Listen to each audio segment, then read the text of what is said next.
The following is a presentation of Skyview High School Sports on 106.9 FM, 1390 AM The Fan, and CashValleyDaily.com. Brought to you by Adams Wealth Advisors, Great Basin Graphics, McDonald's, The Logo Shop, Castelite, Napa Auto Parts, Old Grist Mill, Les Olson Company, Jessup Insurance and Retirement Services, Guild Mortgage, Cache Valley Auto Care, ARS, New Horizons Beauty College, and Cache Valley Daily.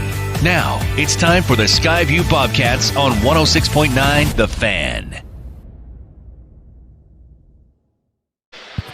Good evening and welcome to Skyview High School, where it's a packed house as the Skyview Bobcats will be facing the Green Canyon Wolves. The Skyview Bobcats 11-5, 3-2 in region play. Green Canyon 9-8 overall, 3-2 in region play. Big game tonight for the region standings. John Newbold, Terrell Baldwin tonight joining me. And T, this is going to be a great matchup. The second time through region play. And, that first game, it just got away from Green Canyon there in the second half. Yeah, John, I think we're going to see a great game tonight. You know, we've got an awesome JV game going on right here in front of us that's probably going to push back our starting time. But I'll tell you, I thought Skyview had a great game the first time these two teams played down at Green Canyon. Obviously, Green Canyon's coming up here trying to avenge the loss. Yeah, that first game, like we mentioned, it was a good game.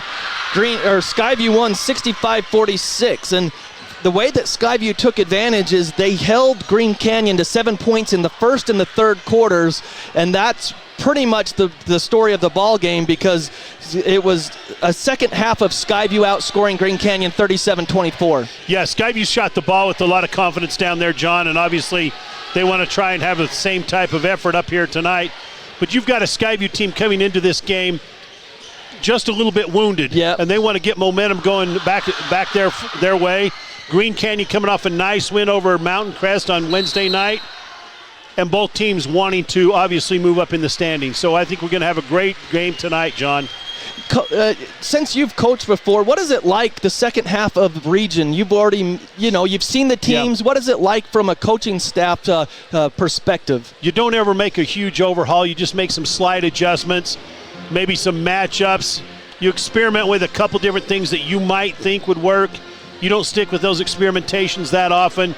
You might change up your defense a little bit, play a little bit more man, maybe give them a different look, maybe a triangle and two, something along those lines, just to try and disrupt their offensive flow on both sides. But, Skyview obviously played extremely well. If you're coming into this game and you're Green Canyon, you've got to do quite a few things differently to offset the offensive prowess of Skyview, especially here on their home floor tonight. It's going to be a great high school atmosphere, John, and I'll tell you, if you're the Green Canyon Wolves, you got to do everything you can to stay in the game and to offset the crowd noise that you're going to have here tonight from these Skyview faithful. Well, I'll tell you what, it is a packed house. It's Spirit Week here at Skyview High School. It's a whiteout, so the Bobcat student section wearing white. And, of course, thank you for joining us here on 1390 AM, The Fan, also 106.9 FM.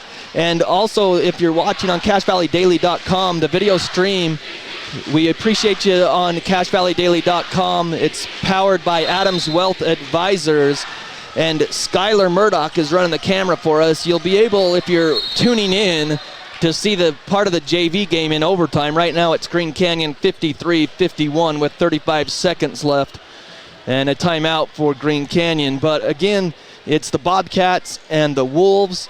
A big game because Skyview's dropped the last two, and that when Skyview had their win streak going into the region the first time round, that game for Green Canyon, Skyview, it pretty much catapulted them. They were already playing good, but like you said, they hit 10 three-pointers in that game. It really caught fire from the free throw line, and they really got things going. I know I wrote it down. They were 13 of 19, Skyview was, from the free throw line in that ball game versus Green Canyon. Then the next game against Ridgeline, they went 14 of 14. So it really got some positives for Skyview, that first Green Canyon win. Yeah, I think Skyview, obviously they start off with a region road win, which is really tough to get, and then obviously able to get a win against Ridgeline. You've got things going your way, and then, for whatever reason, I know they've been faced with a couple injuries and so on, but they've suffered 2 straight defeats, and that's not something that very, very often happens with Coach Hilliard. So we'll look for him tonight. to get his kids playing the right way and doing some good things and clicking on all cylinders. But on the other hand, if you're Green Canyon, you can't afford to have that. You understand, though, if you're Green Canyon, you're coming into a place that's extremely tough to play, one of the toughest places to play in our region as well as the state. Just have a great tradition here, and I'll tell you, it's going to be a lot of fun, John. I've said that twice already, but we're going to have some fun tonight.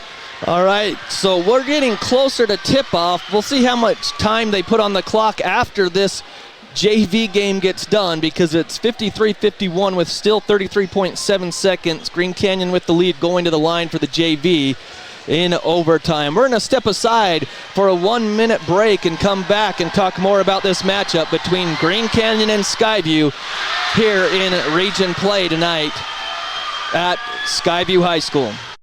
When it's important to make an impression, call on the Logo Shop. They specialize in designing and customizing your logo onto t-shirts, golf shirts, jackets, and hats. Your logo will look great on name brand apparel from Nike, Travis Mathew, OGIO, North Face, Under Armour, and Carhartt. The Logo Shop can put your logo on literally thousands of items: pens, water bottles, mugs, travel accessories, outdoor gear like Yeti coolers. Call on the Logo Shop and check out the possibilities. The Logo Shop, logo stuff, the Logo Shop.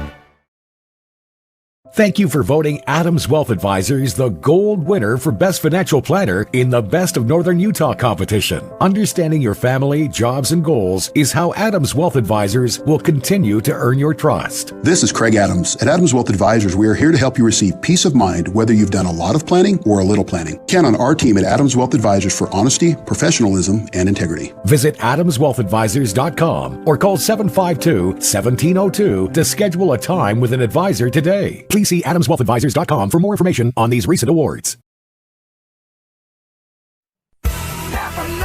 When you buy Napa Auto Parts, you're getting the best. Need a new battery? New wiper blades? When you pull into one of the 5 locally owned Preston to Providence Napa Auto Parts stores, they'll not only make sure you get the right battery or wiper blades, they'll even help you install it. And if you need other work done, they could even recommend a dozen Napa Auto Care Centers with ASE certified technicians. Napa Auto Parts. Napa know-how. Napa know-how.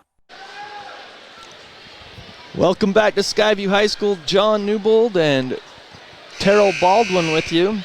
I just call him T, so we'll get that out of the way. Yeah, you can call me whatever you want, John. Just don't swear at me. That hurts my self-confidence. Well, I don't even know what swear words are, so I don't know if you believe it, but that's what I'm going with. So we're here in the JV game, 55-54 Green Canyon with 23 seconds. So the start of the varsity game will be a little bit later, but some other notes with boys basketball. We'll just go through the region T and see what you thought like that first half. But right now in region play, Ridgeline sits first place at 4-1. Skyview and Green Canyon are tied in second with 3-2 in region play. Mountain Crest and Logan are next at 2-3, and then Bear River at 1-4. What did you see that first half in region play from Region 11 teams what are some of the things that stood out to you? I really like Skyview's talent. I really like Ridgeline's talent. I think those are the two most talented teams in our league. How it shakes down coming down the stretch, who knows for sure. Yeah, and I really think those are probably the two best teams. If you're Green Canyon, you want to do everything possible with it to try and win tonight so you can stay in that mix, because you think if you're Green Canyon that you're one of those top 2 teams as well. I really, really love our league. I love all of our coaches. I know how hard they work. Mountain Crest has obviously had a couple good wins. I really like the new coach at Logan. I really like Reggie Shaw over at Bear River.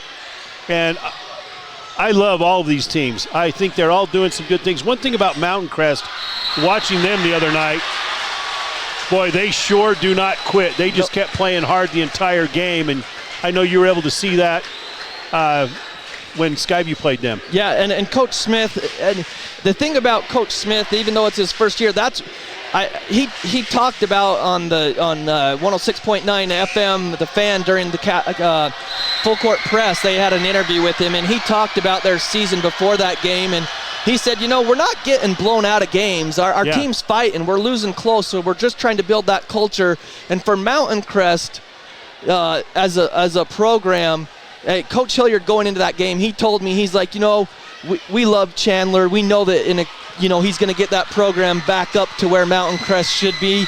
And they got a huge victory on that tip-in over Skyview, and that might be something that catapults them further going forward. Yeah, I really think Chandler's doing a good job out there. And you're right, John. He did a nice job on that interview on 106.9, despite being interviewed by Ajay. I was really impressed with with the flow of words he had, and I thought he did an outstanding job. So I'm a Chandler Smith fan. I've known him since he was a pup, and I'm really glad to see him out there at my alma mater, Mountain Crest, doing some great things, and I know he's going to continue to do some great things. Their record right now is no way indicative of the type of basketball team and the caliber of basketball team they have. I just think he's doing some really good job, and you've got Preston Lofthouse out there.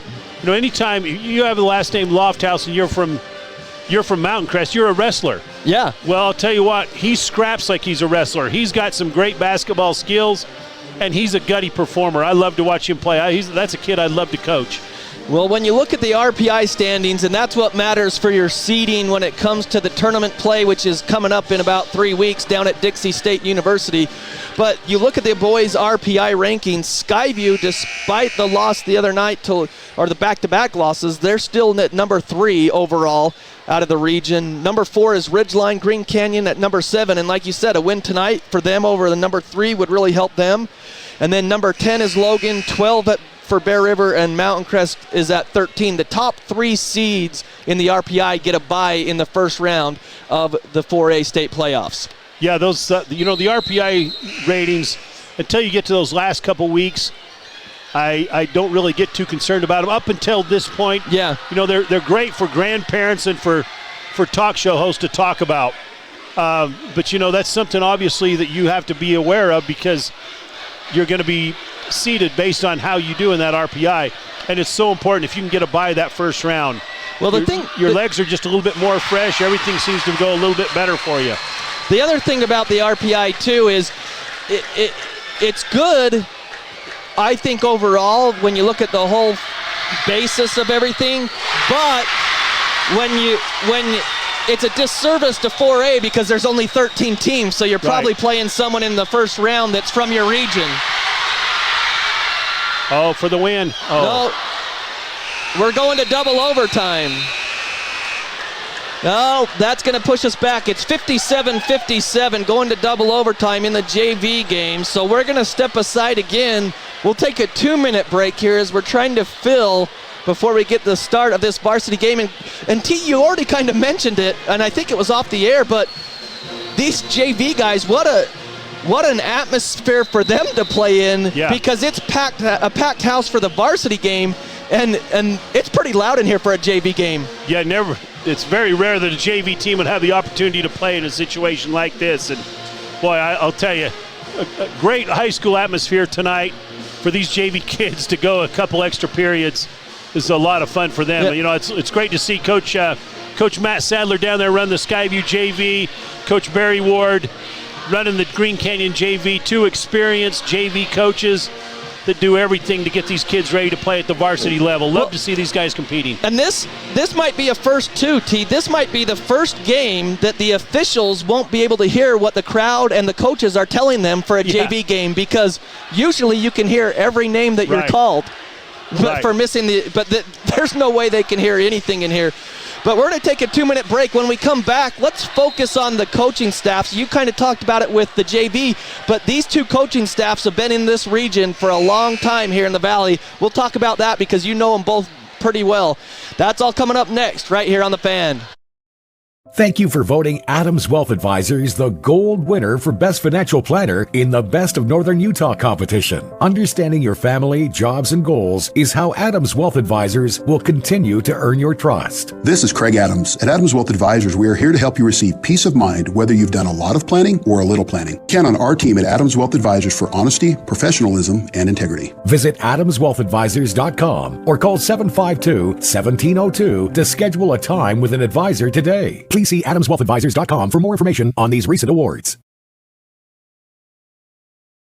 Sack lunch, picnic lunch, business lunch. There's nothing better or more satisfying than the lunch special at Old Grist Mill. It's lunch the way Mother Nature intended. All natural bread, the perfect amount of meat, veggies to your liking. And then it only gets better with your choice of a fresh baked cookie, chips, and drink. You know what we're talking about, that famous Old Grist Mill lunch special. Get your made-to-order special at the South Logan, and now Smithville locations. Old Grist Mill, here for you.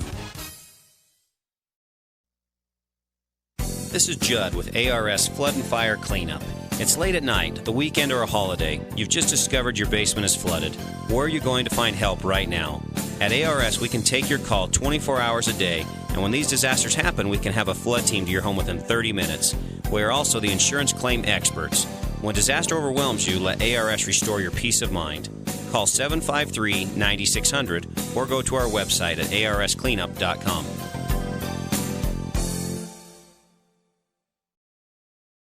The Karen Nielsen Guild Mortgage Team will help you find the loan to fit your life. Guild Mortgage offers hundreds of loan products for a wide variety of borrowers, including first-time home buyers, military families, and rural residents. Guild Mortgage also offers many state, county, and city housing programs that provide down payment assistance. At Guild, they work hard to deliver what matters most to you with a loan that fits your life. Call 435-294-2480 or Google Karen at Guild Mortgage, NMLS 3274 and 80226, Equal Housing Lender. Jessup Insurance and Retirement Services. Let us guide you. Do you have retirement questions about financial planning and investing, Medicare, estate planning, or complex tax strategies? Jessup Insurance can answer those questions. Let Jessup Insurance guide you into a better retirement. Call Jessup Insurance 435-213-3200 or Google Jessup Insurance. Jessup Insurance and Retirement Services. Let us guide you. Welcome back to Skyview High School. We're in double overtime of the junior varsity game here at Skyview. John Newbold, Terrell Baldwin alongside, and we're just watching this double overtime game. Skyview leads 60-58 in double overtime with 3:09 on the clock. But Coach, before we went to break, we were talking about these two coaching staffs, Logan Brown at Green Canyon and Kirk Hilliard at Skyview. Both of these coaches, you were saying, were assistants under you as a head coach here at Skyview, but they've both been around this region for a very long time. They're the two longest tenured coaches here in Region 11. Yeah, both these coaches are great. I was very fortunate to have them on my staff at Skyview, and they've both moved on and taken the things they've learned from me and obviously improved quite a bit. And I'm really, really proud to know both of these guys and have great working relationships with them. Logan and I are very, very close. Kirk Hilliard and I have been very close throughout the years as well, but for some reason Logan and I just have a great relationship and always have been. And, you know, I visited with both of them before the game, and obviously I'm in a different position now where you've got to keep some professionalism and make sure that you ask questions that can help you better interpret the game for our listeners and viewers that are not at the game tonight. And I had a great conversation with both of them, and so appreciate the time that they and their staffs put into coaching high school sports. Because I'll tell you, John, coaching high school sports these days is extremely difficult. You've got social media. You've got a lot of different influences, outside influences that can affect you as a coach and can affect your team, and I so appreciate what they do. Coach Brown obviously came over from Logan High this year, but he brought with him one of my longtime assistants and good friends, Joe Isaac. Yeah. Who's coached at a lot of different schools in this, especially, you know, he coached up here with me at Skyview, then down at Logan with Coach Brown, then back at Green Canyon.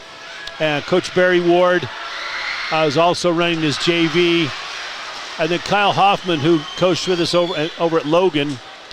And we've just got some outstanding coaches. Riley Knowles, who is one of my golfers here at Skyview, is running the freshman. Love to see some of these young kids come up and get their feet wet and get involved in coaching. It's really hard sometimes for people to understand how difficult it is. It's very time-consuming, You don't ever want to be a coach if you plan on being wealthy, especially at the high school level. But on the other side of that, I love what Coach Hilliard's done at Skyview. A couple state championships. He's got one of my good friends, Matt Sadler, running the JV. One of my former players, Ted Jacob Davis, TJ Davis, running the sophomores. I love watching his boys play. And then Bryson Hilliard, who I've known since he was a pup, running the freshmen for him. So both schools have great staffs. They know not only how to coach, but they know how to treat these boys, and that's very important to me. Because in this day and age, you might have someone that might cross the line a little bit as far as coaching is concerned, but not quite know how to teach the boys good life skills.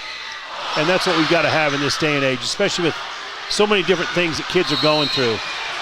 Yeah, it's awesome to see, and like you say, what an environment here at Skyview High School. Just to give you an update, if you're not watching on CashValleyDaily.com, the video stream powered by Adams Wealth Advisors, 63-62 is the score for Skyview in double overtime with 136. Green Canyon going to the line in the JV game. You know, John, one other thing. Yeah. We think about this. We're in the second overtime. Is that correct? Yes. Well, you and I aren't that excited about this second overtime because we're ready to get this game started. But I'll tell you what, think about the money that baseball team's going to make selling concessions, Johnny. I mean, they're praying for another overtime. That's right. They got what? They got pulled pork down there, and then the loaded nachos. I heard Ryan Grunig, the athletic director, talk about. You're right. Yeah, because the fans eating early, and they're going to get hungry again by the time varsity starts. They're going for a second meal. They're going to feel like they're back at RNG Drive-In. I don't know if the fire marshal's going to enjoy what he's seeing out here with the fans because they keep coming in. I don't see any seating, but we'll see how things continue to go. Yeah. But again, like you say, I mean, I feel as a broadcaster, T, I just see all the coaching, like not just in basketball, but at football. Yeah. In this valley, I think that the parents and the community should be very, very happy to know these coaches around the valley. I think the kids, some of them might not have overall records that are so great that the community can rally around, but as far as bringing up good humans, I feel like the coaching staffs, the kids are extremely lucky. Yeah, I totally agree with you, John. Just like we were talking about some of the other teams, the coaches in this region are tremendous. I love them all. I know them all personally, and I just love what they do. We're very lucky, very fortunate, and I would love to keep this region intact. You know, it obviously can't last forever. Our valley's growing, realignment, who knows what could happen then, but I'll tell you, these last few years have been great in this league, and I'd like to see them keep it intact. Well, the only thing that I would like to see different is let's bring some of those Salt Lake schools back into the region or not the region maybe, but at least in the same classification so that it makes state a little bit better so it's not north versus south like we're seeing now. But 66-63 Green Canyon in double overtime here in the JV game. It's the last minute, and since we need to take a break, we're going to take one, unfortunately, but we'll give you the score update. Hopefully this doesn't go into triple overtime, but we're going to step aside for 3 minutes and come back right after this. My name is Sabrina, and I'm a student at New Horizons Beauty College. I've learned all sorts of things, how to have more patience and understanding with others, but I've also learned a lot of different techniques having to deal with hairstyling, nails, coloring, chemical services, and the most rewarding thing, seeing your improvement and then seeing what you've done to others and how happy it makes them. My name is Sabrina, and I recommend becoming a student at New Horizons Beauty College.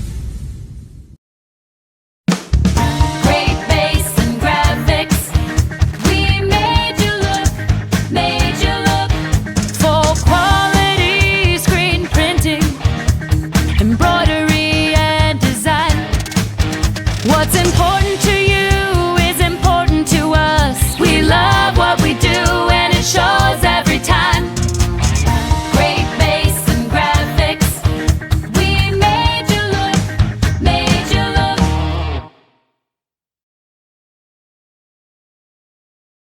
Your Cache and Box Elder County McDonald's are proud to support local high school athletics and wish all the local teams the best of luck this season. Your local McDonald's is hiring. Work for McDonald's and let McDonald's work for you. Enjoy flexible hours, tuition reimbursement for continuing education, plus meals and other perks. Management positions are available. Apply at careers.mcdonalds.com today. That's careers.mcdonalds.com. Or apply in person. McDonald's and its franchisees are equal opportunity employers committed to a diverse and inclusive workforce. At Cache Valley Auto Care, you'll find all the expertise you need to take care of your car, from advanced diagnostics and major repairs to oil changes, tires, brakes, and maintenance. You can count on Cache Valley Auto Care to tell you what needs fixing now and what stuff can wait. So whether your check engine light just went on or it's time for an oil change, now is the time to head over to Cache Valley Auto Care. Because when your car isn't working right, you just need someone who can help make your life a little easier. Cache Valley Auto Care, behind Home Depot on 200 East, 1175 North. Managed IT with Les Olson Company gets you more than just back to business. You'll get back to expert network support and cutting-edge security. You'll get back to time-saving document management. You'll get back to peace of mind with disaster recovery and robust data continuity. Do more than just getting back to business. Get back to greatness with Les Olson Company. Get your free consultation at lesolson.com. Les Olson Company.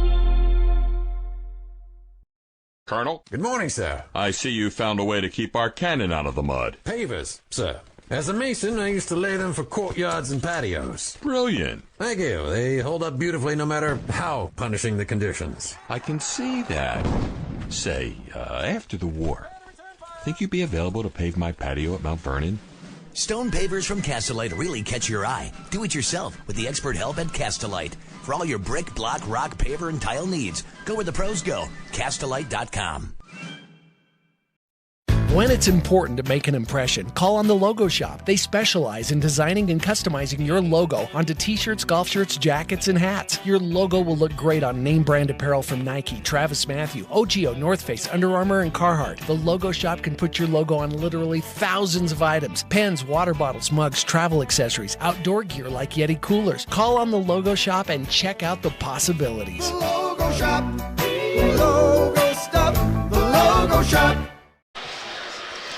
Welcome back to Skyview High School. John Newbold, Terrell Baldwin. If you're joining us thinking about watching and listening to the varsity game here on 1390 AM, 106.9 FM, The Fan, or watching our video stream powered by Adams Wealth Advisors on CacheValleyDaily.com, well, you're watching the JV game. It went to triple overtime, 68-68. This game will not end. The basketball gods are loving basketball tonight. Oh my, this is a crazy game. John, we've seen all kinds of stuff in this JV game, and like we talked about, we're getting some great experience for these juniors. John, one thing that's interesting is you've got some juniors out here playing that are going to be given some varsity minutes, and they've got to be just a little bit fatigued. They're going to have to rest quick because some of these kids, I know Laker Ward, Kendrick Terrell. Well, and Brooks Rigby for Skyview and Kendrick Terrell both do. And then, like you mentioned, Ward, and who else were you saying? Isaac Philmahala, Caden Stewart's been playing. For Green Canyon. Oh, they get a charge there. Yeah, that official right there, I don't know if that was a charge or not, but it's going to be a charge anytime for him because he loves to make that charge call. So 70-68's the score. 3:21 here in the triple overtime of JV, Skyview leading. But, T, one of the things that we wanted to talk about as well, as we don't want to use all our material for pregame for the varsity game, but talk about the shot clock. What are your thoughts on that? Because the Utah High School Athletics Association, they voted and determined that they were going to institute the 35-second shot clock for all classifications of basketball in girls and boys, a 35-second shot clock starting next year. Yeah, it's going to be very interesting, John. I just think it adds another dimension to the game of basketball, high school level of basketball anyway. Something that obviously has been in the NBA for a long time. Colleges has been in there since 1984. And some high school kids have played with the shot clock in summer games and different things like that, AAU tournaments and so on. I know back when I was coaching, which was quite a few years ago, we played in a couple tournaments. where they had the 35-second shot clock. And we were out in California playing, and it was very interesting.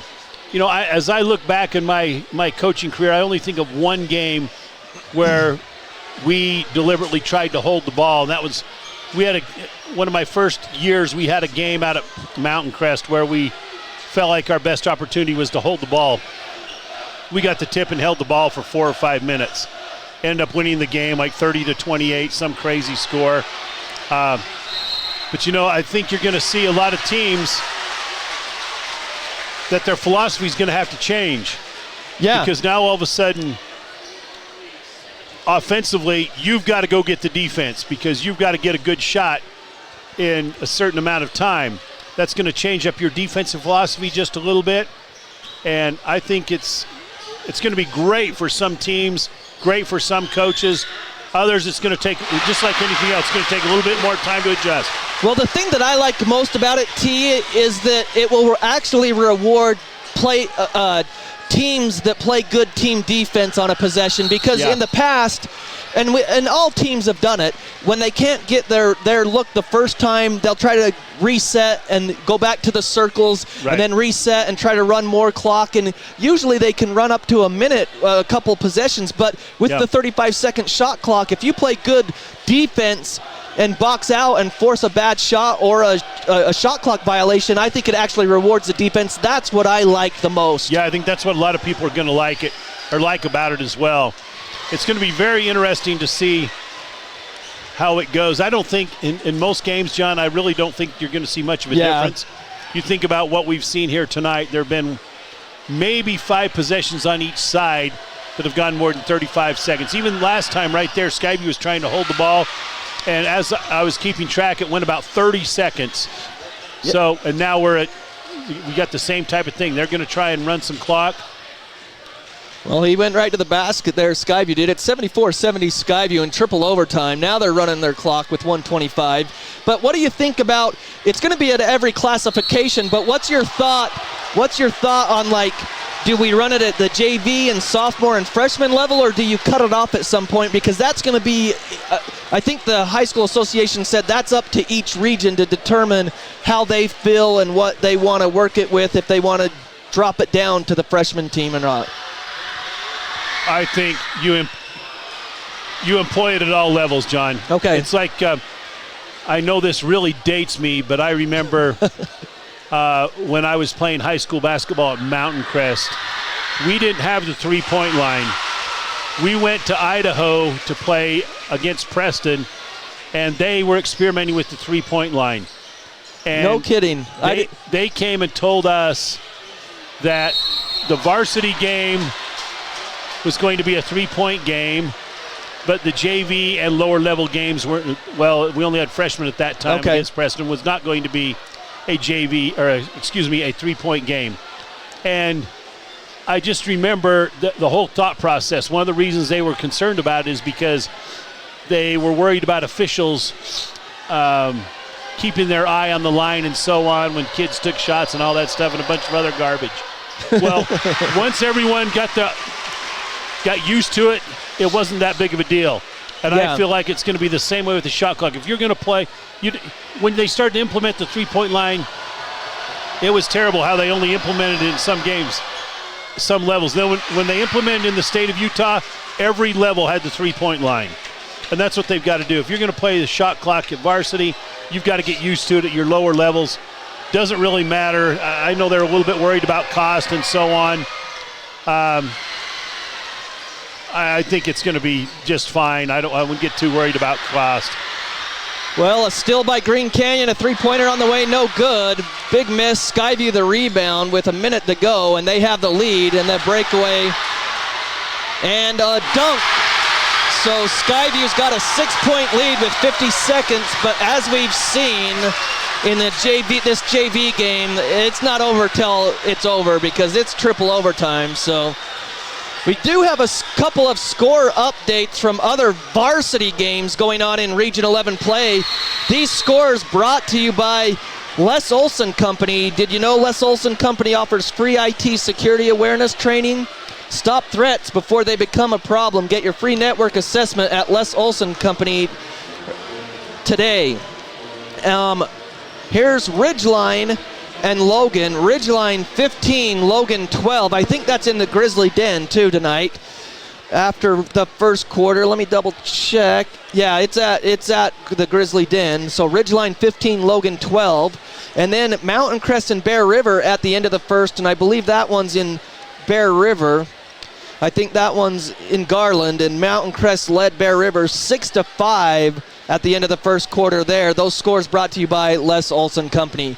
So 77-73 in the JV game here at Skyview High School. It's in triple overtime. We're going to step aside for another 3-minute break, and when we come back, we'll get you an update on Region 11 girls basketball, let you know what's going on there with girls basketball. That's all coming up next here on The Fan. Thank you for voting Adams Wealth Advisors the gold winner for Best Financial Planner in the Best of Northern Utah competition. Understanding your family, jobs, and goals is how Adams Wealth Advisors will continue to earn your trust. This is Craig Adams. At Adams Wealth Advisors, we are here to help you receive peace of mind whether you've done a lot of planning or a little planning. Count on our team at Adams Wealth Advisors for honesty, professionalism, and integrity. Visit adamswealthadvisors.com or call 752-1702 to schedule a time with an advisor today. Please see adamswealthadvisors.com for more information on these recent awards. When you buy Napa Auto Parts, you're getting the best. Need a new battery? New wiper blades? When you pull into one of the 5 locally owned Preston to Providence Napa Auto Parts stores, they'll not only make sure you get the right battery or wiper blades, they'll even help you install it. And if you need other work done, they could even recommend a dozen Napa Auto Care Centers with ASE certified technicians. Napa Auto Parts. Napa know-how. Napa know-how. Thank you for voting Adams Wealth Advisors the gold winner for Best Financial Planner in the Best of Northern Utah competition. Understanding your family, jobs, and goals is how Adams Wealth Advisors will continue to earn your trust. This is Craig Adams. At Adams Wealth Advisors, we are here to help you receive peace of mind whether you've done a lot of planning or a little planning. Count on our team at Adams Wealth Advisors for honesty, professionalism, and integrity. Visit adamswealthadvisors.com or call 752-1702 to schedule a time with an advisor today. Please see adamswealthadvisors.com for more information on these recent awards. Sack lunch, picnic lunch, business lunch. There's nothing better or more satisfying than the lunch special at Old Grist Mill. It's lunch the way Mother Nature intended. All natural bread, the perfect amount of meat, veggies to your liking. And then it only gets better with your choice of a fresh baked cookie, chips, and drink. You know what we're talking about, that famous Old Grist Mill lunch special. Get your made-to-order special at the South Logan, and now Smithville locations. Old Grist Mill, here for you. This is Judd with ARS Flood and Fire Cleanup. It's late at night, the weekend, or a holiday. You've just discovered your basement is flooded. Where are you going to find help right now? At ARS, we can take your call 24 hours a day, and when these disasters happen, we can have a flood team to your home within 30 minutes. We are also the insurance claim experts. When disaster overwhelms you, let ARS restore your peace of mind. Call 753-9600 or go to our website at arscleanup.com.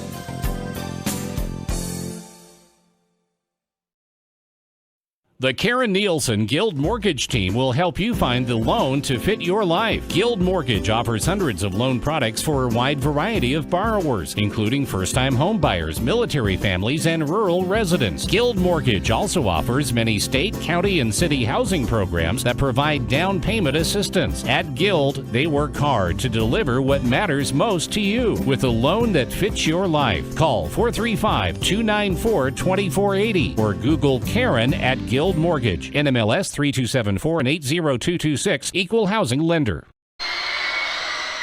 Welcome back to Skyview High School. Couple missed free throws. Green Canyon had the ball. And it's just a scrum on the floor now in triple overtime, and now a jump ball. I don't know, the possession arrows with Skyview. They lead 78-73 in triple overtime JV with 13 seconds. We wanted to talk a little bit about girls basketball here in the region, because there's some great teams here in the Valley as well. I mean, the state championship of 4A last year, you had 2 teams from Region 11 down there in Richfield playing the game in the state championship, Skyview defeated Logan, but you had both of those programs down in the state championship, and Ridgeline had a good run there too. So it was great to see down there. So we've got great girls basketball as well, and this year Ridgeline is number 1 in region play at 5-0. They're 17-1 overall, T. Having a heck of a season. Coach Jenks out there. She's got a young team, but they're playing really solid this season. Yeah, Ainsley Jenks, she does a great job coaching those kids. Yes. I really like Ainsley. I think she does a nice job of teaching fundamentals. I think she's great with the girls. I think she's demanding of the girls, and I really appreciate that from a coach's standpoint. Yeah, she expects a lot, and she holds them accountable. And I've enjoyed watching her coach over the years, and I really have enjoyed watching her team play this year. I haven't been able to get to many girls' games, but I've been able to watch them through, watch some of their scores, and that's always fun. Yeah, so Ridgeline 17-1 overall, 5-0 in region play. Skyview at number 2, 4-1 in region play, 12-6 overall. Mountain Crest third, 3-2 in region, 10-7 overall. Green Canyon at 2-3. 8-7 overall. Bear River is 1-4 in region, 4-12 overall, and then Logan is having a down season. But after you lose a superstar like Amber Karchner, that tends to happen. 0-15 overall, 0-5. And when you look at the girls' RPI, Ridgeline is number 1, Skyview 3, Green Canyon 5, Mountain Crest 6, Bear River 11, and Logan is sitting at 13. And on CashValleyDaily.com, we have a Region 11 girls basketball game of the week that is streamed every Tuesday night. And next Tuesday, February 1st, it will be Skyview at Green Canyon, T. You can catch all the girls' action there at CashValleyDaily.com. So we finally have a final here in JV. Triple overtime. Skyview 78-73 in triple overtime gets the victory. What a marathon. They were both in the double bonus, so I don't know how close people were to fouling out. So Skyview and Green Canyon varsity are on the floor now warming up for their game coming up. We'll see how much time they put on the clock to let them warm up. But again, make sure you tune in next Tuesday on CashValleyDaily.com to watch the girls' Region 11 basketball game of the week. It's Skyview at Green Canyon. So we're going to step aside again for another 3-minute break, and hopefully we'll have an idea when we come back and get into our pregame about this game between the Skyview Bobcats and the Green Canyon Wolves, starting the second half of region play in Region 11. That's all coming up next here on The Fan. Jessup Insurance and Retirement Services, let us guide you.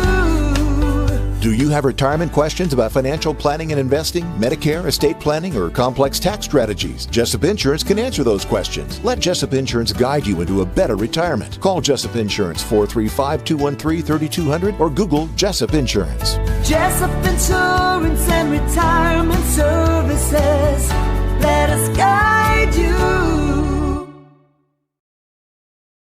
My name is Sabrina, and I'm a student at New Horizons Beauty College. I've learned all sorts of things, how to have more patience and understanding with others, but I've also learned a lot of different techniques having to deal with hairstyling, nails, coloring, chemical services, and the most rewarding thing, seeing your improvement and then seeing what you've done to others and how happy it makes them. My name is Sabrina, and I recommend becoming a student at New Horizons Beauty College.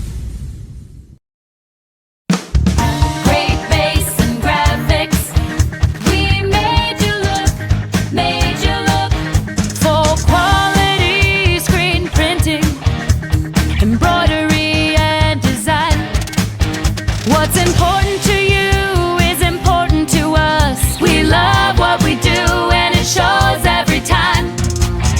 Great base and graphics, we made you look.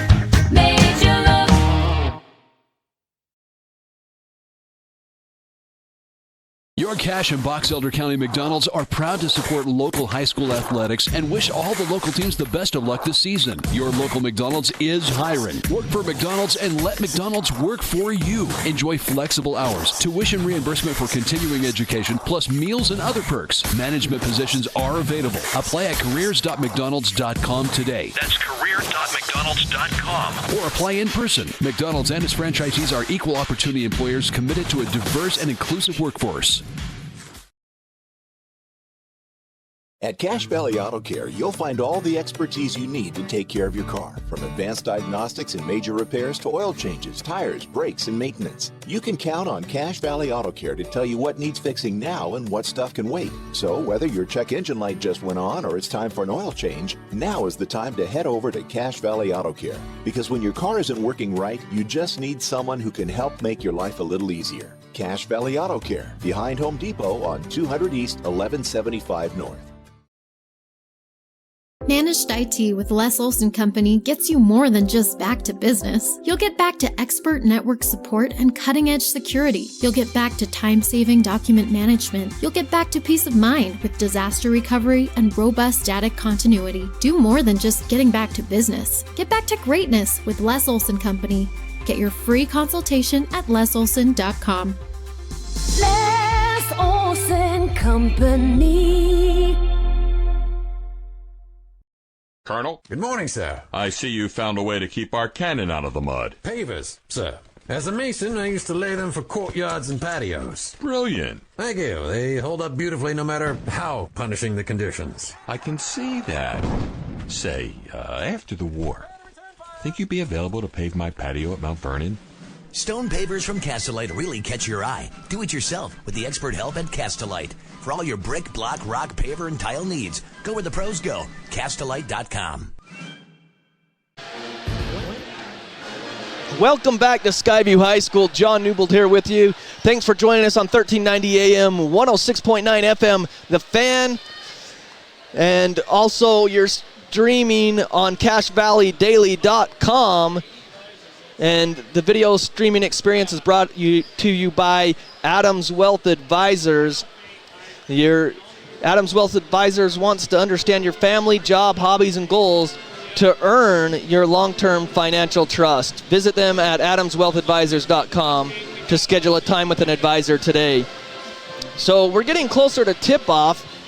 As you look at these two teams, again, we mentioned a lot earlier because of the JV game going into triple overtime, but when we thought we would start on time, Skyview won the first matchup in North Logan 65-46 to start region play, and that really helped Skyview as they hit 10 three-pointers in that matchup, shooting 43% from three, 13 of 19 from the free throw line in that matchup. And the big thing in that matchup and the victory was Skyview held Green Canyon to 7 points in the first quarter and 7 points in the third quarter and outscored Green Canyon 37-24 in the second half. That was the real big difference, is Skyview's length and defense really caused some problems for Green Canyon in that first matchup. So it'll be interesting tonight to see how things go. In that first matchup, like usual, Skyview had some balanced scoring. They had three players in double figures, or excuse me, four players in double figures in that first matchup. Alder had 10 points, Carter Davis 15, Hayden Howell 13, and Logan Dill 11 points in that first matchup.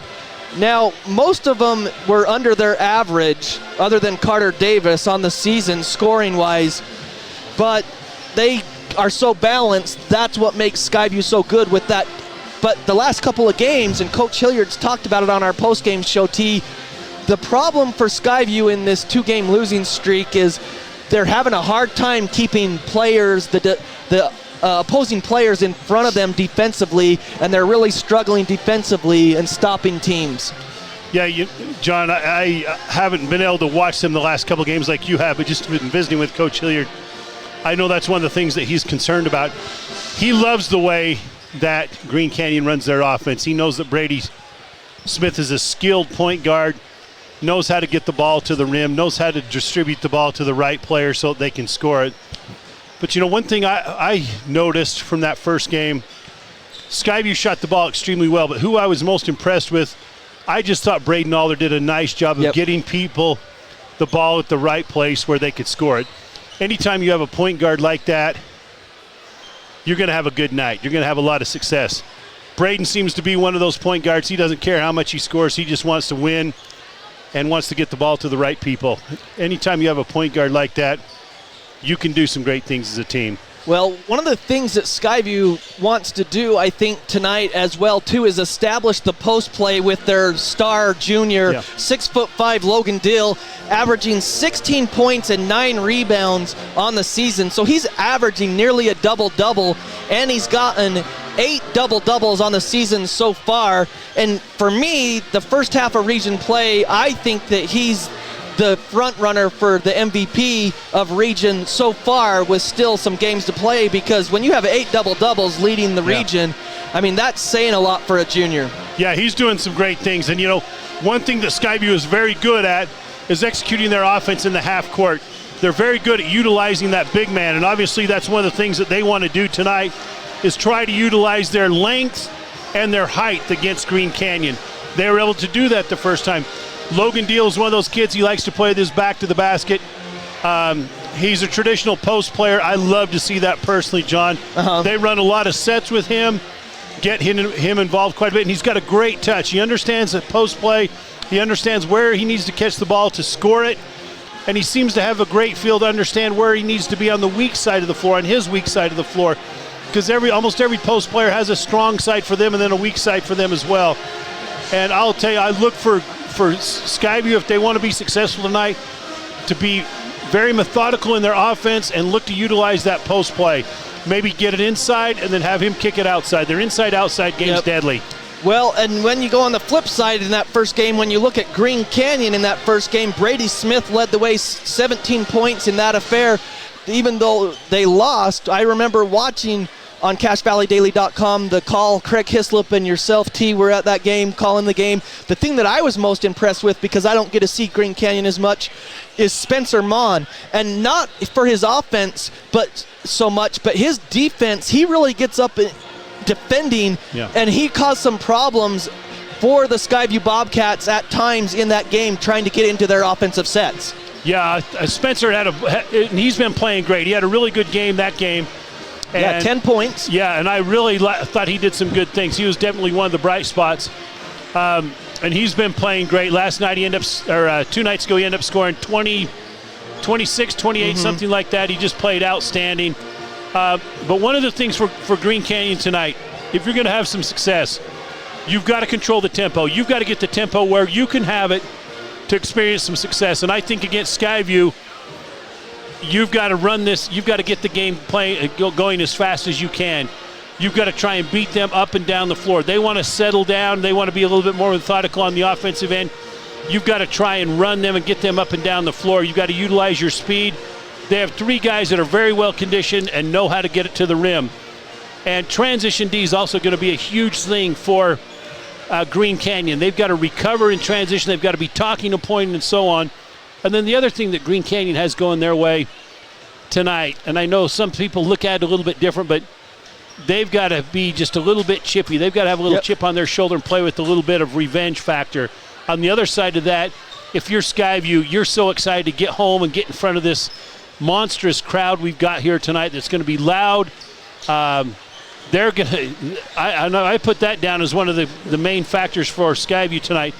Skyview's got to do some things that allows them to utilize this crowd and this noise, John. Yeah, and one of the things that I look at, just basing it off averages, I mean, you've obviously seen the players and know the students really well, but I look at just the average scoring. Jared Anderson averages 12 points a contest. In that first game, he only scored 3 points. That's got to change if Green Canyon's going to have success tonight as well. Yeah, you're right. He got big boyed last time by someone. He was basically out of his game. And he was matched up against someone that had a lot more experience than he did, played in a lot more varsity games, and just basically browbeat him the whole night with a little trash talk and just outplayed him. He can't allow that to happen tonight. He's got to be the person that's playing with a lot of the confidence and doing some things right for Green Canyon if they're going to have a chance to win. Well, we're getting closer to tip-off. New Horizons Beauty College. Need a new haircut, new hairstyle, or new hair color? Visit New Horizons Beauty College in Logan. They bring you this score update. Varsity region play is already started, and they're at halftime. Well, they're actually probably starting the third quarter, but the scores that we had at halftime, how about this score, T? Ridgeline 26, Logan 25 at the half. They're at the Grizzly Den.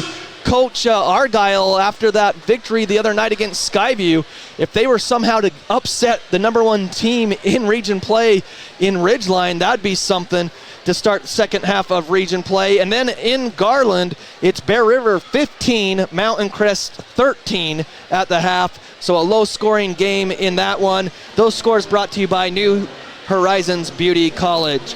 So we're going to step aside again for another 2 minutes, and when we come back, we'll be closer to tip-off finally of this varsity matchup. Also, we'll check in with our Logo Shop uniform check and see the starting lineups between the Skyview Bobcats and the Green Canyon Wolves. We're finally going to have a game tonight at the varsity level. Again, Skyview overall 11-5, Green Canyon 9-8. But in region play, both teams 3-2, and they want to start off the second half of region play with a victory. That's all coming up next after this 2-minute break right here on The Fan. It's important to make an impression. Call on the Logo Shop. They specialize in designing and customizing your logo onto t-shirts, golf shirts, jackets, and hats. Your logo will look great on name brand apparel from Nike, Travis Mathew, OGO, North Face, Under Armour, and Carhartt. The Logo Shop can put your logo on literally thousands of items: pens, water bottles, mugs, travel accessories, outdoor gear like Yeti coolers. Call on the Logo Shop and check out the possibilities. The Logo Shop, logo stuff, the Logo Shop. Thank you for voting Adams Wealth Advisors the gold winner for Best Financial Planner in the Best of Northern Utah competition. Understanding your family, jobs, and goals is how Adams Wealth Advisors will continue to earn your trust. This is Craig Adams. At Adams Wealth Advisors, we are here to help you receive peace of mind whether you've done a lot of planning or a little planning. Count on our team at Adams Wealth Advisors for honesty, professionalism, and integrity. Visit adamswealthadvisors.com or call 752-1702 to schedule a time with an advisor today. Please see adamswealthadvisors.com for more information on these recent awards. When you buy Napa Auto Parts, you're getting the best. Need a new battery? New wiper blades? When you pull into one of the 5 locally owned Preston to Providence Napa Auto Parts stores, they'll not only make sure you get the right battery or wiper blades, they'll even help you install it. And if you need other work done, they could even recommend a dozen Napa Auto Care Centers with ASE certified technicians. Napa Auto Parts. Napa know-how. Napa know-how. Thank you for voting Adams Wealth Advisors the gold winner for Best Financial Planner in the Best of Northern Utah competition. Understanding your family, jobs, and goals is how Adams Wealth Advisors will continue to earn your trust. This is Craig Adams. At Adams Wealth Advisors, we are here to help you receive peace of mind whether you've done a lot of planning or a little planning. Count on our team at Adams Wealth Advisors for honesty, professionalism, and integrity. Visit adamswealthadvisors.com or call 752-1702 to schedule a time with an advisor today. Please see adamswealthadvisors.com for more information on these recent awards.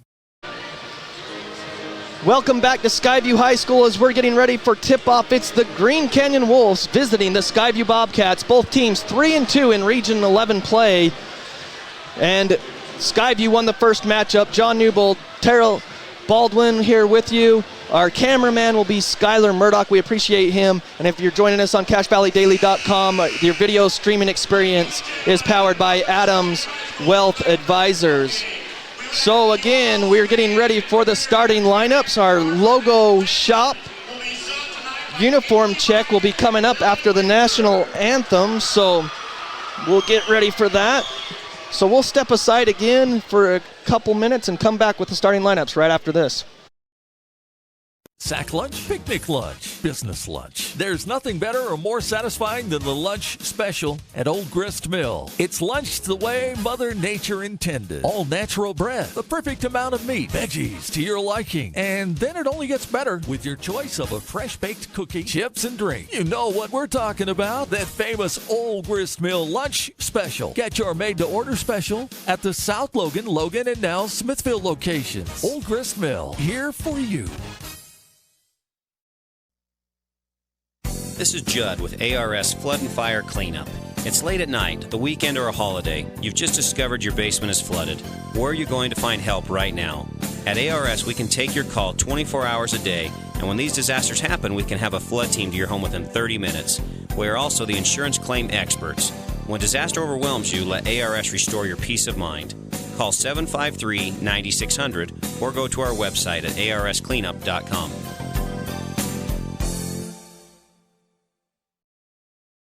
The Karen Nielsen Guild Mortgage Team will help you find the loan to fit your life. Guild Mortgage offers hundreds of loan products for a wide variety of borrowers, including first-time home buyers, military families, and rural residents. Guild Mortgage also offers many state, county, and city housing programs that provide down payment assistance. At Guild, they work hard to deliver what matters most to you with a loan that fits your life. Call 435-294-2480 or Google Karen at Guild Mortgage, NMLS 3274 and 80226, Equal Housing Lender.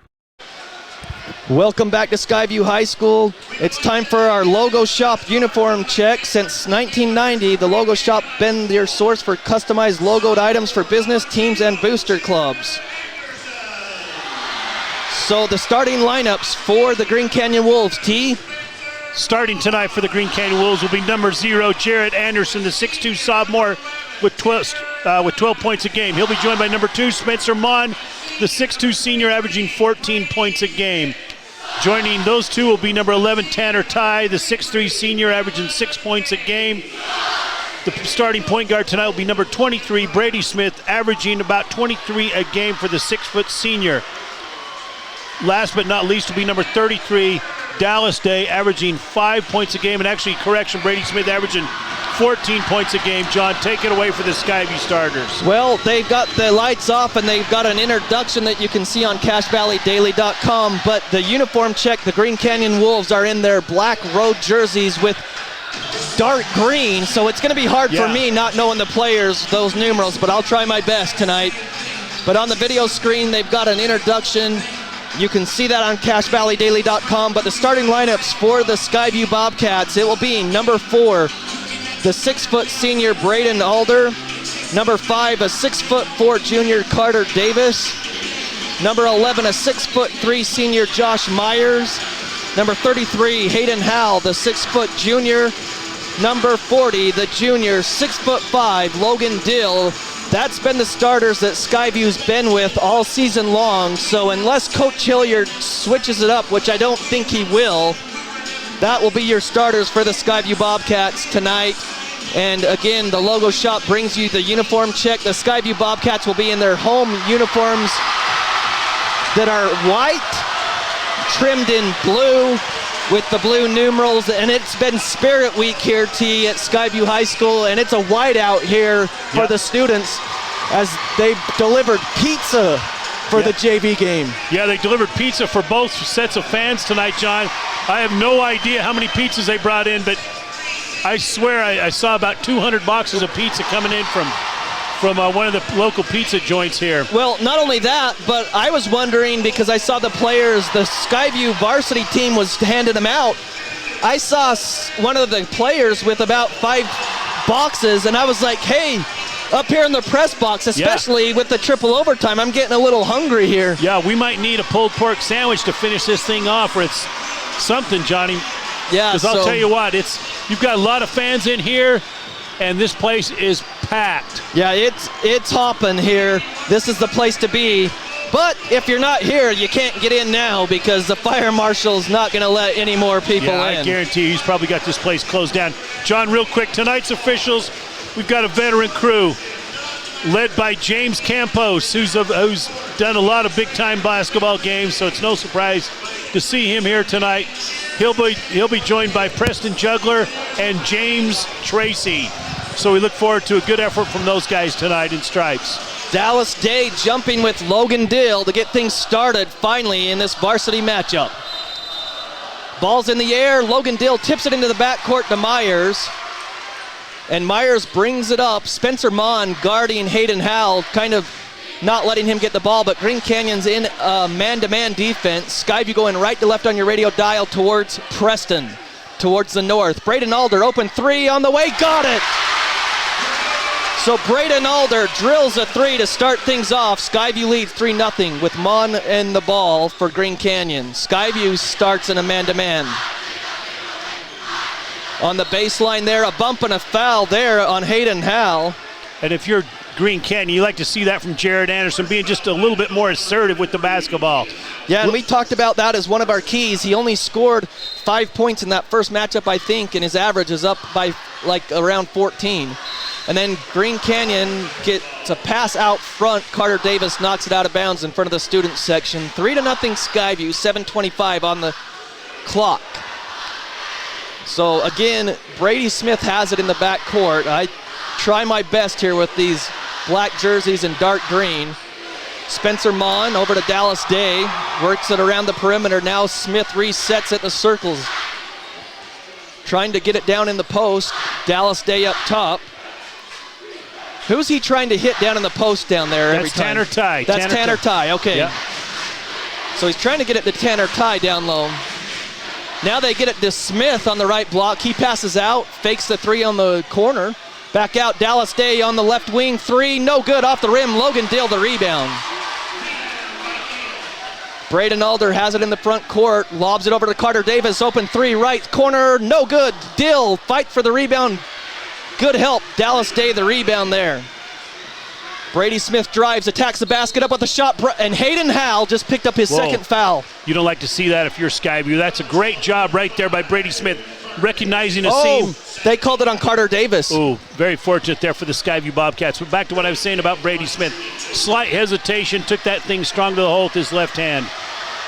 So to the line is Smith shooting two, and he drains the first one to get Green Canyon on the board. So he's got one more free throw. 3-1 Skyview. 6:32 in the opening quarter. Second one's on the way. It's long, no good. Tipped out, and it goes to Myers. So 3-1 Skyview. Hayden Howell brings it into the front court. Skyview really dodged a bullet when they could have called it on Hayden Howell in his second foul. Green Canyon in the zone this possession, Johnny. Yeah, they switched it up. Coach Logan Brown, cross-court pass to Braden Alder, fakes a three, drives, attacks the basket, layup good. Alder, 5 straight points for the Bobcats. And it's 5-1 Skyview. Three on the other side, good. That's Spencer Mon, I believe. And it's 5-4, and then on the other end, a foul. This pace picked up, like you said, that it could. Just like we talked about, if you're Green Canyon, you want to get the ball out and get it up the floor. They got a three-pointer, but they forgot their transition defense on the other end. So the foul I didn't catch. I thought it was 23, so I'm going to give it to Smith. Carter Davis around the rim, no good. He struggled from the free throw line as of late. So 5-4 Skyview, 5:58 in the first quarter. One team foul on Green Canyon, 2 on the Bobcats. Second free throw in and out. Rebound, good box out by the Wolves, and Brady Smith comes up with it. Green Canyon can take their first lead of the game. They work it to Tanner Ty. Dallas Day up top, hands off to Smith, attacks the right side of the lane, turnaround, fade away, no good, in and out. And the rebound by Ty to Smon in the corner where he just hit that three, and they reset to Dallas Day now down in the post. Ty, layup, no good. Boy. And stolen away by Mon on the outlet, and he lays it up and in. Boy, heads up play there by Spencer Mon, just picking up where he left off the other night against Mountain Crest, John. 6-5 as he's playing Wolf there and just snagged that outlet pass by Myers. Green Canyon leads with 5:12. Hayden Howell, three, lots of contact, and a foul called on the rebound. Hayden Howell thought he got fouled, and it looked like he did on the follow-through, but no call by the official, and then Josh Myers picks up the rebound foul there. And I marked it on number 11 for Green Canyon when I meant Skyview. So third team foul on the Bobcats. 5 minutes to play, opening quarter, 6-5 Green Canyon.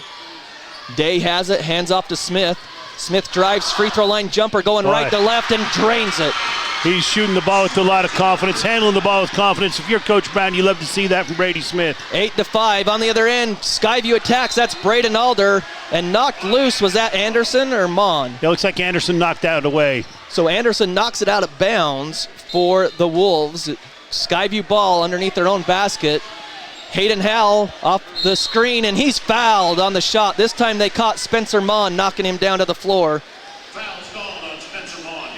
So second team foul on Green Canyon. 2 shots coming up as that was just on the right baseline there. Fading away was Hayden Howell with the shot. Prolific scorer has Hayden Howell been in a lot of varsity ball games, and you can't give him an inch. He can rise up and shoot over you. Yeah, isn't it amazing, some of these players that you've seen play as a freshman, like he's only a junior. Right. And it seems like you said, like he's had so many varsity games under his belt. In for the Green Canyon Wolves will be number 44, sophomore Ben Elston, coming in to replace Dallas Day. Hayden Howell makes the first one, misses the second. Green Canyon the rebound. And quickly down the other end is Ty. And Elston has it and nearly stolen there. And then a drive to the basket, no good. Rebound, fought for, and out of bounds off of Green Canyon.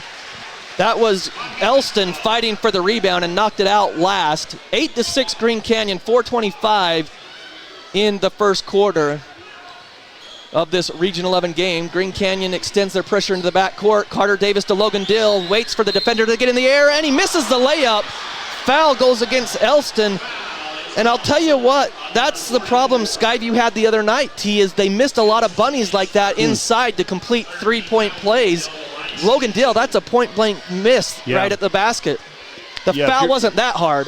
Right, if you're Logan Dill, you obviously want to finish that. If you're Ben Elston, on the other hand, you've got to understand scouting reports. Logan Dill always likes to ball fake, especially from that range.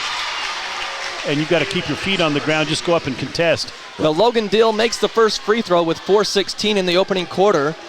That's Green Canyon's third team foul. Both teams with 3 team fouls. Second free throw on the way. Around the rim, no good. 8-7 Green Canyon.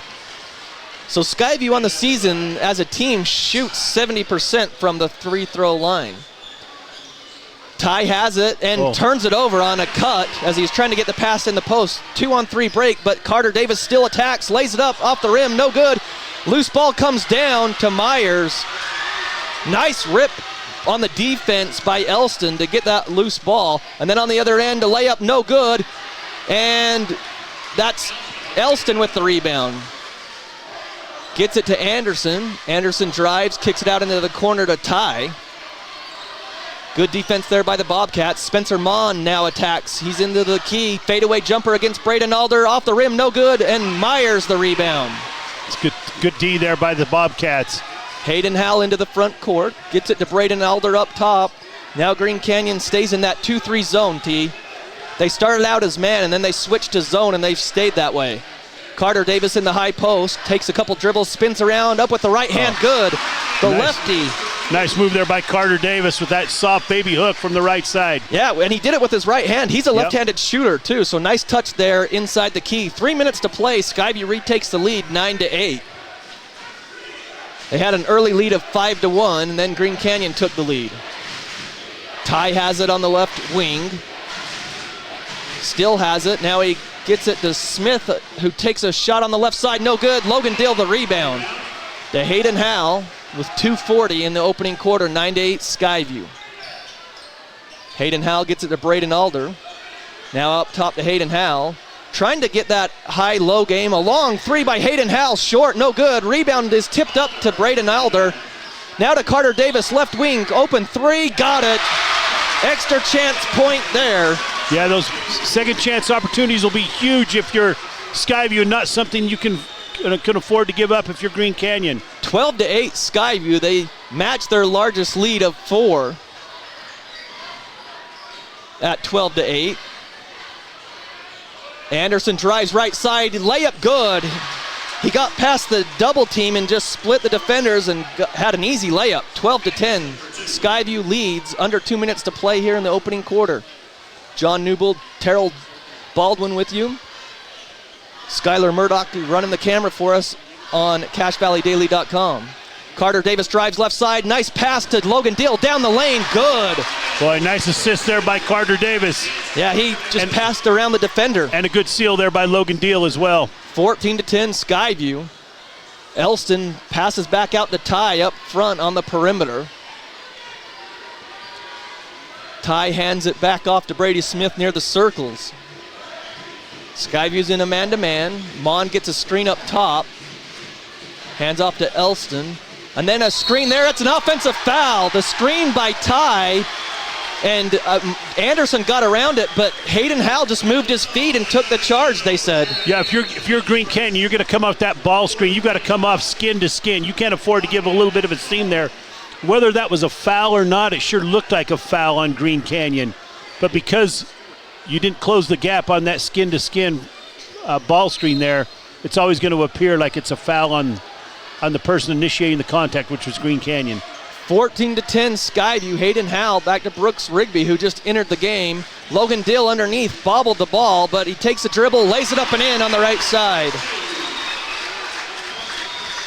So 16-10, long three, left side. Green Canyon drills it. Was that Anderson? Jared Anderson with that long three-pointer right there. 16-13 with 45 seconds. Hayden Howell has it on the right wing. Gets a screen there. Nice pick and pop to Dill, but he passes out to Carter Davis. Out to Howell, right wing, three, open, got it. Once he hits one, he generally doesn't miss, and he drills the three there, 19-13. He answers Josh Anderson's three. Elston has it in the post. Back out to Brady Smith on the right side with 15 seconds in the quarter.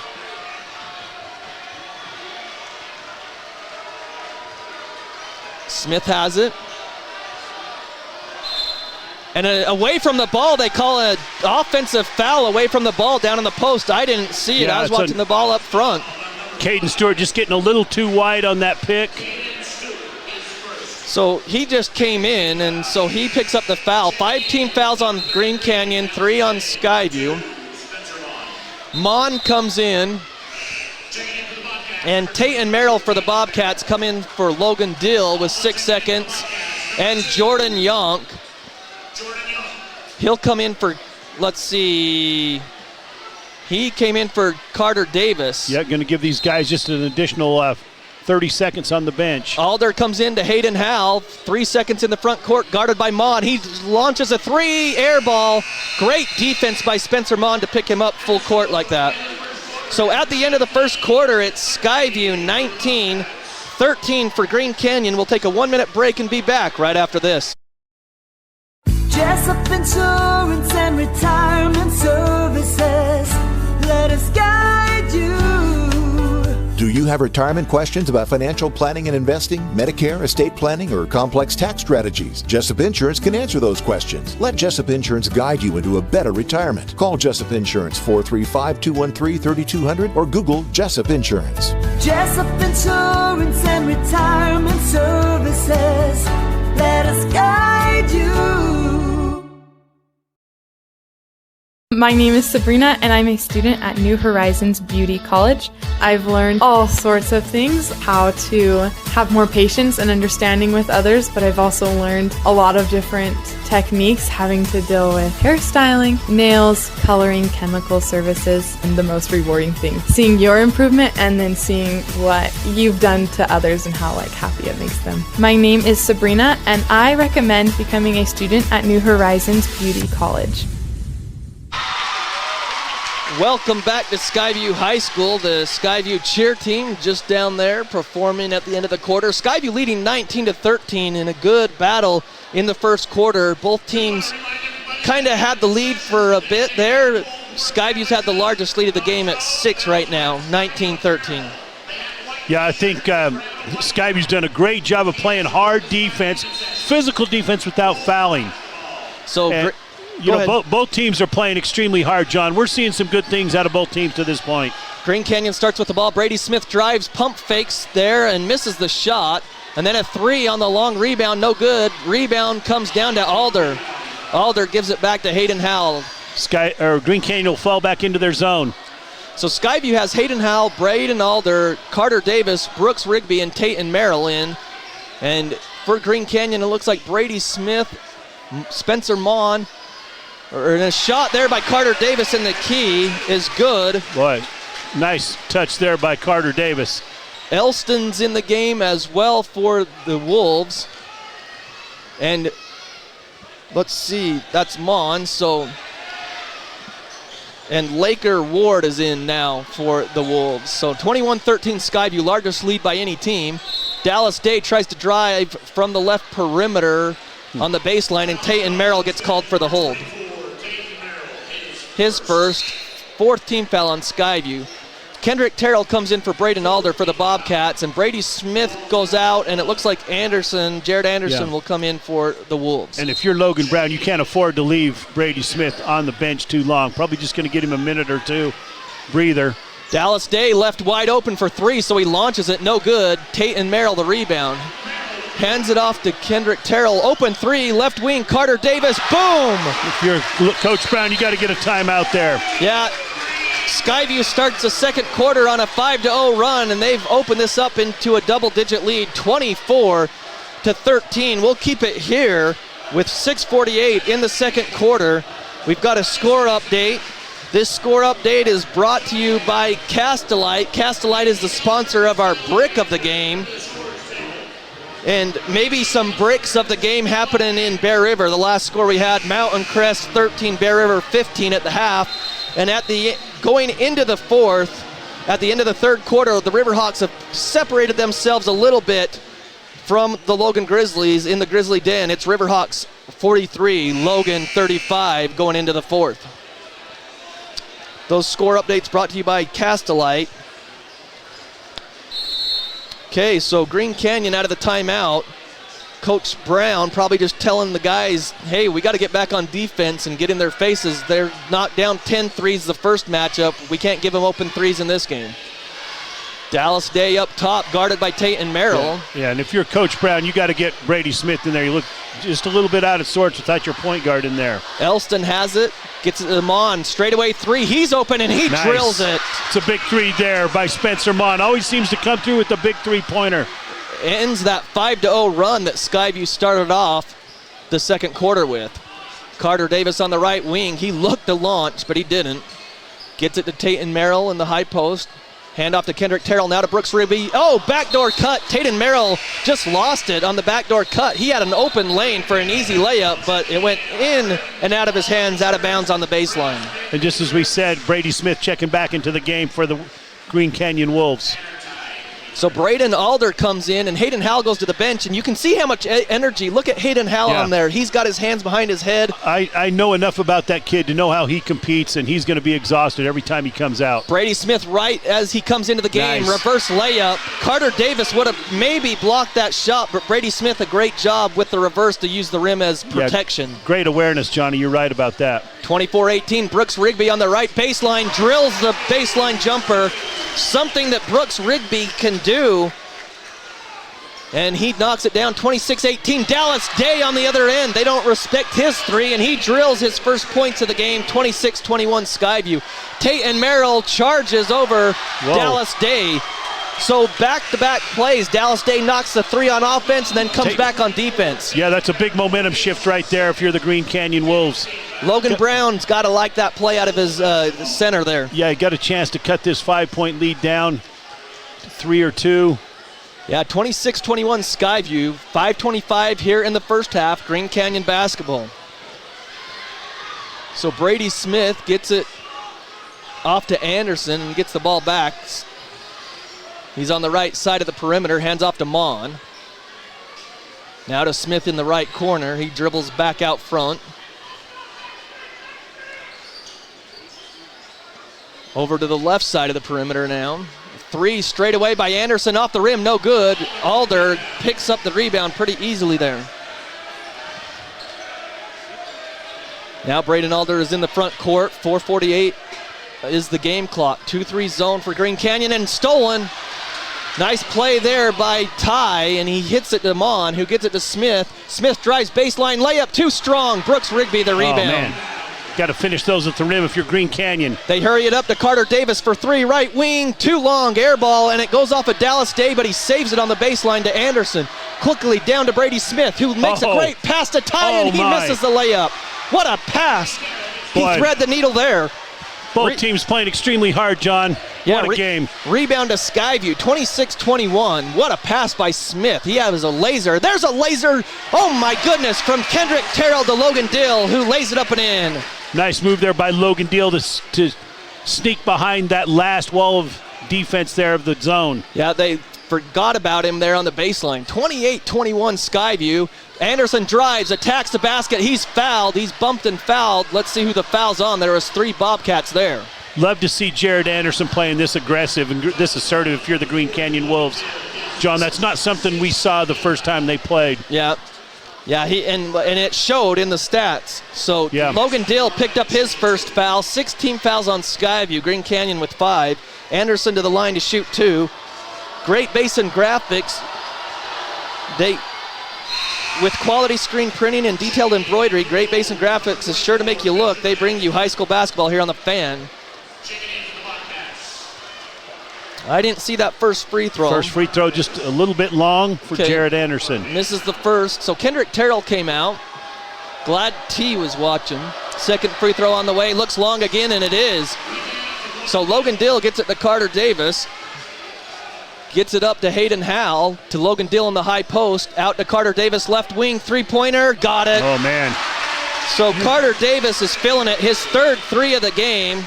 And you've got to find him in transition if you're the Green Canyon Wolves. 5 threes by the Bobcats here in the first half. 3:30 in the first half. 31-21 Skyview. Mon pumps the 3, wide open, no good. Rebound comes down to Alder, who gets it to Hayden Howell. Hayden Howell, nice drives, gets it over to Dill, gets blocked on the way up. Back out to Carter Davis, to Hayden Howell. Three-pointer straight away, got it! Skyview, their 6th 3 in the first half, and Skyview has opened this lead to 34-21 with the extra pass there by Carter Davis. Carter, he's already knocked down 3, T. That's just unselfish play to make the extra pass to Hayden Howell. Yeah, it's a nice job. Nice, great court awareness there by Carter Davis to understand that one extra pass is going to lead to a wide open three-pointer, and sure enough, Hayden Howell making the Green Canyon Wolves pay the price. So Skyview with the lead, 34-21. Coach Logan Brown calls a timeout. And T, again, Skyview, they really did a number on Green Canyon in these in-between quarters, and they're doing it right now here in the second quarter. Yeah, one thing about it, Johnny, on the offensive end, for Green Canyon, you're getting one shot. Skyview's doing a great job of blocking them off the boards. If you're Green Canyon, you can't be satisfied with just getting one shot on the offensive end. You've got to understand that every shot you take, and if you're not taking that shot, then they're passing it to you. You've got to crash the board like it's a pass to you, and we're not. And Green Canyon's not doing that right now. Well, and you look as Skyview's rebounding. Braden Alder, the guard, he's one of the shorter guards. He's hitting the boards tonight. Yeah, he's doing a great job rebounding. So Skyview boxing out really well, like you're saying. There, Green Canyon's just not attacking the basket on those shots. Anderson has it on the weave. He drives into the baseline. It's knocked free by Logan Dill, and on the court, trying to call a timeout, but it will be a jump ball. The possession arrow is with Skyview. So great hustle there by Logan Dill to knock the ball free around the high post and then get down on the floor and get it. Yeah, those 50-50 balls, if you're Green Canyon and you're trying to get a win on the road, those are balls you've got to come up with. Let's see. Josh Anderson, Brady Smith, Spencer Mon, Dallas Dade just came in for Elston, and then Tanner Ty in for the Wolves. Defensively, Skyview leading 34-21 with 2:35 left. Backdoor pass, nice steal by Tanner Ty.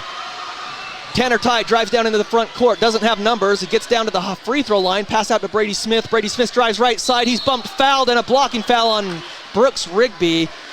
I think he knew it too, but Brady passed it off instead of shooting, but it will be 1-1. That will be Skyview's 17th foul.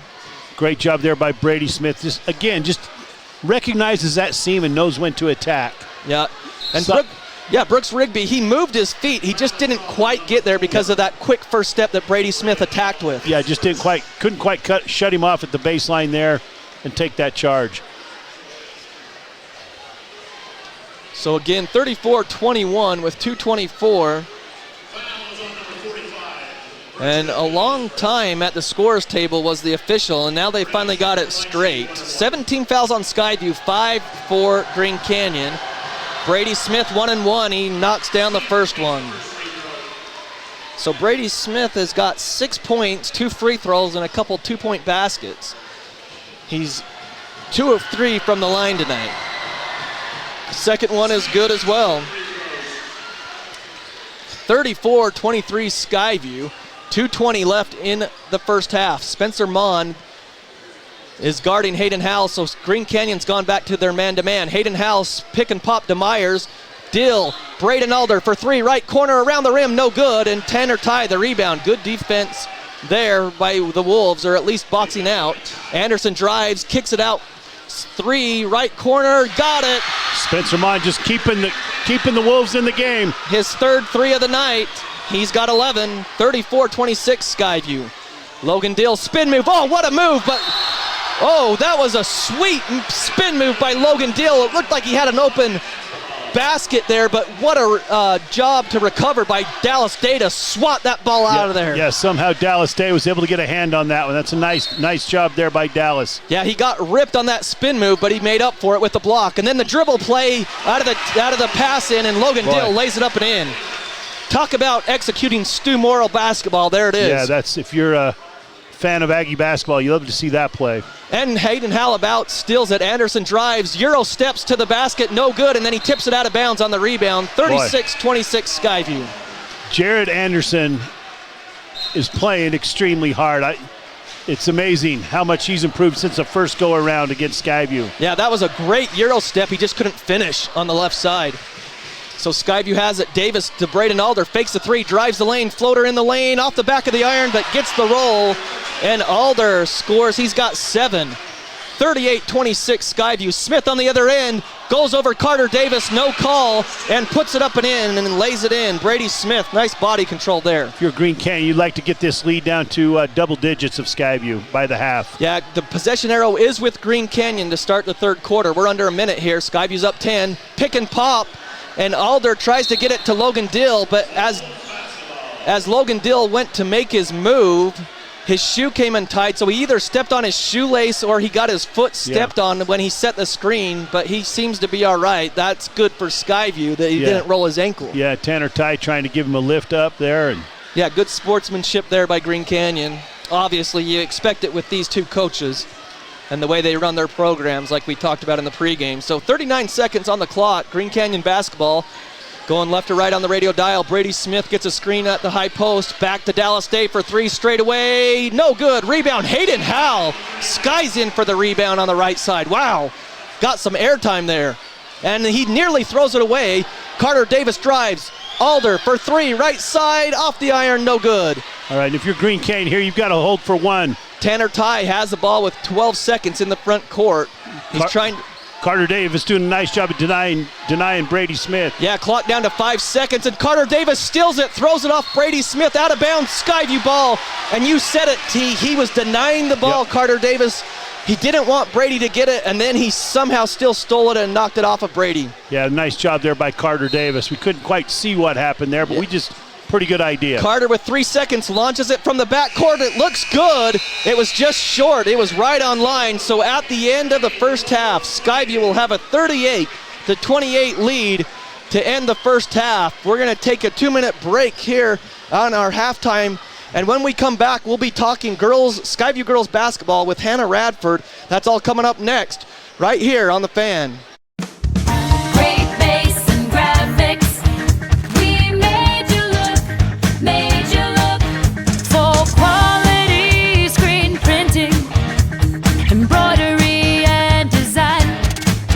What's important to you is important to us. We love what we do and it shows every time. Great bass and graphics. We made you look.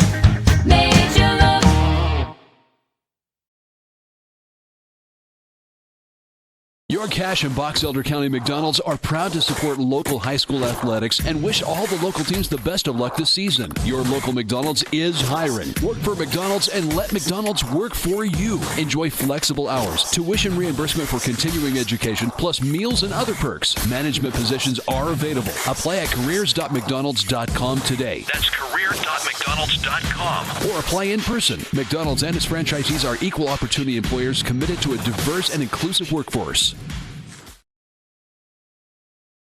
At Cache Valley Auto Care, you'll find all the expertise you need to take care of your car, from advanced diagnostics and major repairs to oil changes, tires, brakes, and maintenance. You can count on Cache Valley Auto Care to tell you what needs fixing now and what stuff can wait. So whether your check engine light just went on or it's time for an oil change, now is the time to head over to Cache Valley Auto Care. Because when your car isn't working right, you just need someone who can help make your life a little easier. Cache Valley Auto Care, behind Home Depot on 200 East, 1175 North. Managed IT with Les Olson Company gets you more than just back to business. You'll get back to expert network support and cutting-edge security. You'll get back to time-saving document management. You'll get back to peace of mind with disaster recovery and robust data continuity. Do more than just getting back to business. Get back to greatness with Les Olson Company. Get your free consultation at lesolson.com. Les Olson Company. Welcome back to Skyview High School. We're giving you a glimpse here in the press box. It's 38-28. Skyview with the lead over Green Canyon. John Newbold, Terrell Baldwin, and we're joined with Hannah Radford. Hannah, thanks so much for joining us here at halftime of this game. Yeah, thanks for having me. Okay, Hannah, just keep that mic up. Okay, so Hannah Radford's part of the girls basketball program. We want to just highlight you guys, and you guys have had a good season so far, and you're getting ready for the second half of region play. You've only got one loss. How do you feel the season's gone so far for you guys? I feel like it's gone good so far. I mean, we've been just had a good first half of region, and we're just excited to keep working and coming into the second half of region. Well, Hannah, what are some of the other things? You played basketball for Coach Hall, but you also, and you won a state championship last year. How exciting was that to win that over a rival like Logan? But how much fun was that? Oh, that was a blast for sure. That's just what we had been working so hard for, and so it's good to see our work pay off.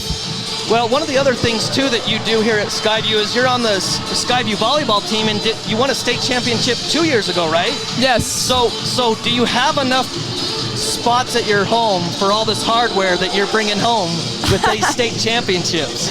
Yeah, it's for sure just been fun, but, we just keep working at it, and we got a young team still, so we just keep going. So it's exciting, and I know that, what has it been like for you at Skyview to have such great coaching, like with volleyball with Coach Sorensen? I know Sheila's great, and Vanessa with Coach Hall at the girls basketball program. How much fun is it to learn from them?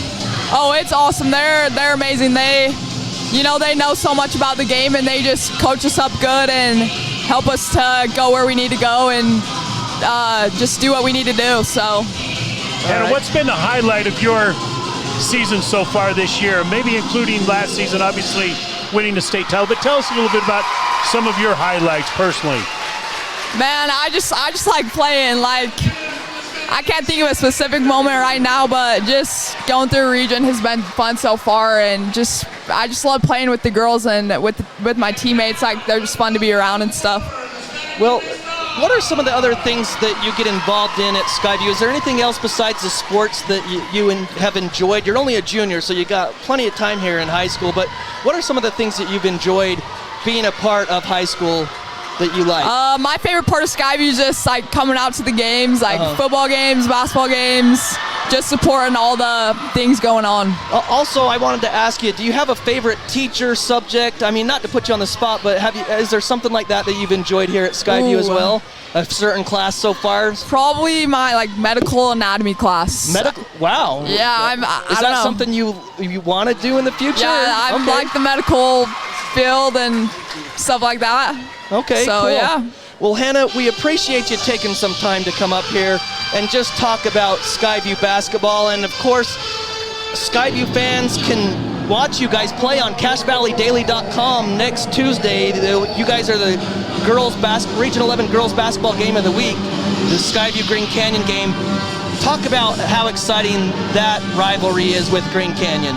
Oh yeah, that's going to be a big game for us. Green Canyon's a great team, and so we're just going to come out and work hard, just do what we need to do and work together as a team. Well, Hannah, thank you so much for taking the time to join me and Terrell and talk about the girls program and just to highlight you as an athlete, a student athlete. That's awesome that you're bringing some happiness to us Skyview fans. Appreciate it. Thanks for having me. Thanks so much for what you do for your school and for your sports, and thanks for being supportive of your coaches. Thanks for having me. All right, thanks, Hannah. Again, that was Hannah Radford, the junior. We appreciate her time. Again, we're here at halftime. I think it's the Vistons out there with a performance for our halftime show. Skyview leading Green Canyon 38-28. We're going to step aside and be back right after this with the scoring totals. Colonel? Good morning, sir. I see you found a way to keep our cannon out of the mud. Pavers, sir. As a mason, I used to lay them for courtyards and patios. Brilliant. Thank you. They hold up beautifully no matter how punishing the conditions. I can see that. Say, after the war, think you'd be available to pave my patio at Mount Vernon? Stone pavers from Castellite really catch your eye. Do it yourself with the expert help at Castellite. For all your brick, block, rock, paver, and tile needs, go where the pros go. Castellite.com. When it's important to make an impression, call on the Logo Shop. They specialize in designing and customizing your logo onto t-shirts, golf shirts, jackets, and hats. Your logo will look great on name brand apparel from Nike, Travis Mathew, OGIO, North Face, Under Armour, and Carhartt. The Logo Shop can put your logo on literally thousands of items: pens, water bottles, mugs, travel accessories, outdoor gear like Yeti coolers. Call on the Logo Shop and check out the possibilities. The Logo Shop, logo stuff, the Logo Shop.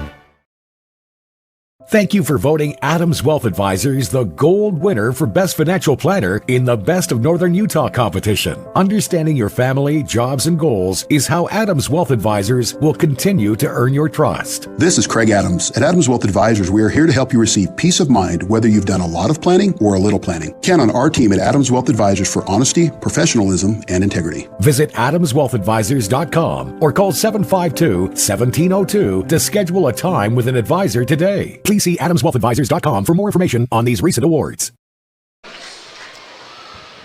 Welcome back to Skyview High School. It's halftime. Both teams the Skyview Vistons just got done with their performance. Skyview's out there they're performing on the court, but they just got out there and are warming up. Green Canyon still in the locker room. 38-28 Skyview. What adjustments do you think Logan Brown for Green Canyon is going to be talking about at halftime for the Wolves? Skyview's playing really well. Both teams are playing extremely physical. The only adjustment you can make if you're Green Canyon, you've got to take a chance on something.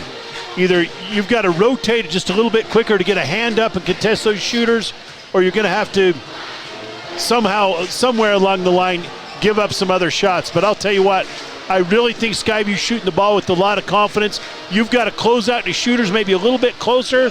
If you're Green Canyon, maybe even make the game a little bit more physical.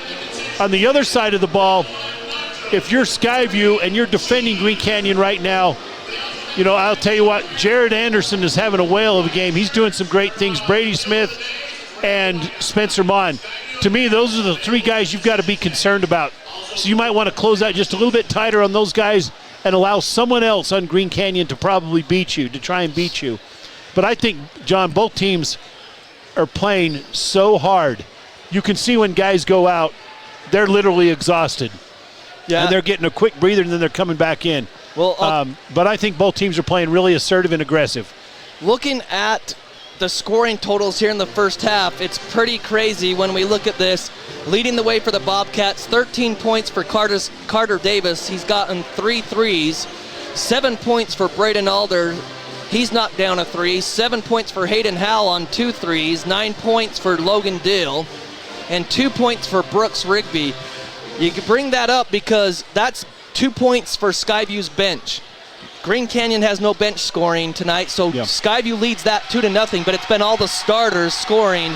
And then for Green Canyon leading the way, as you had talked about, Spencer Mon having 3 threes. He's got 11 points, 9 points for Brady Smith, 5 points for Jared Anderson, even though it feels like he's had more. Yeah. Because he's been very aggressive, and then 3 points for Dallas Day on a 3-point shot. Yeah, one thing about Skyview, they've done a nice job of limiting the second chance opportunities of the Green Canyon Wolves. If Skyview can do that this next half, they can continue to extend their lead.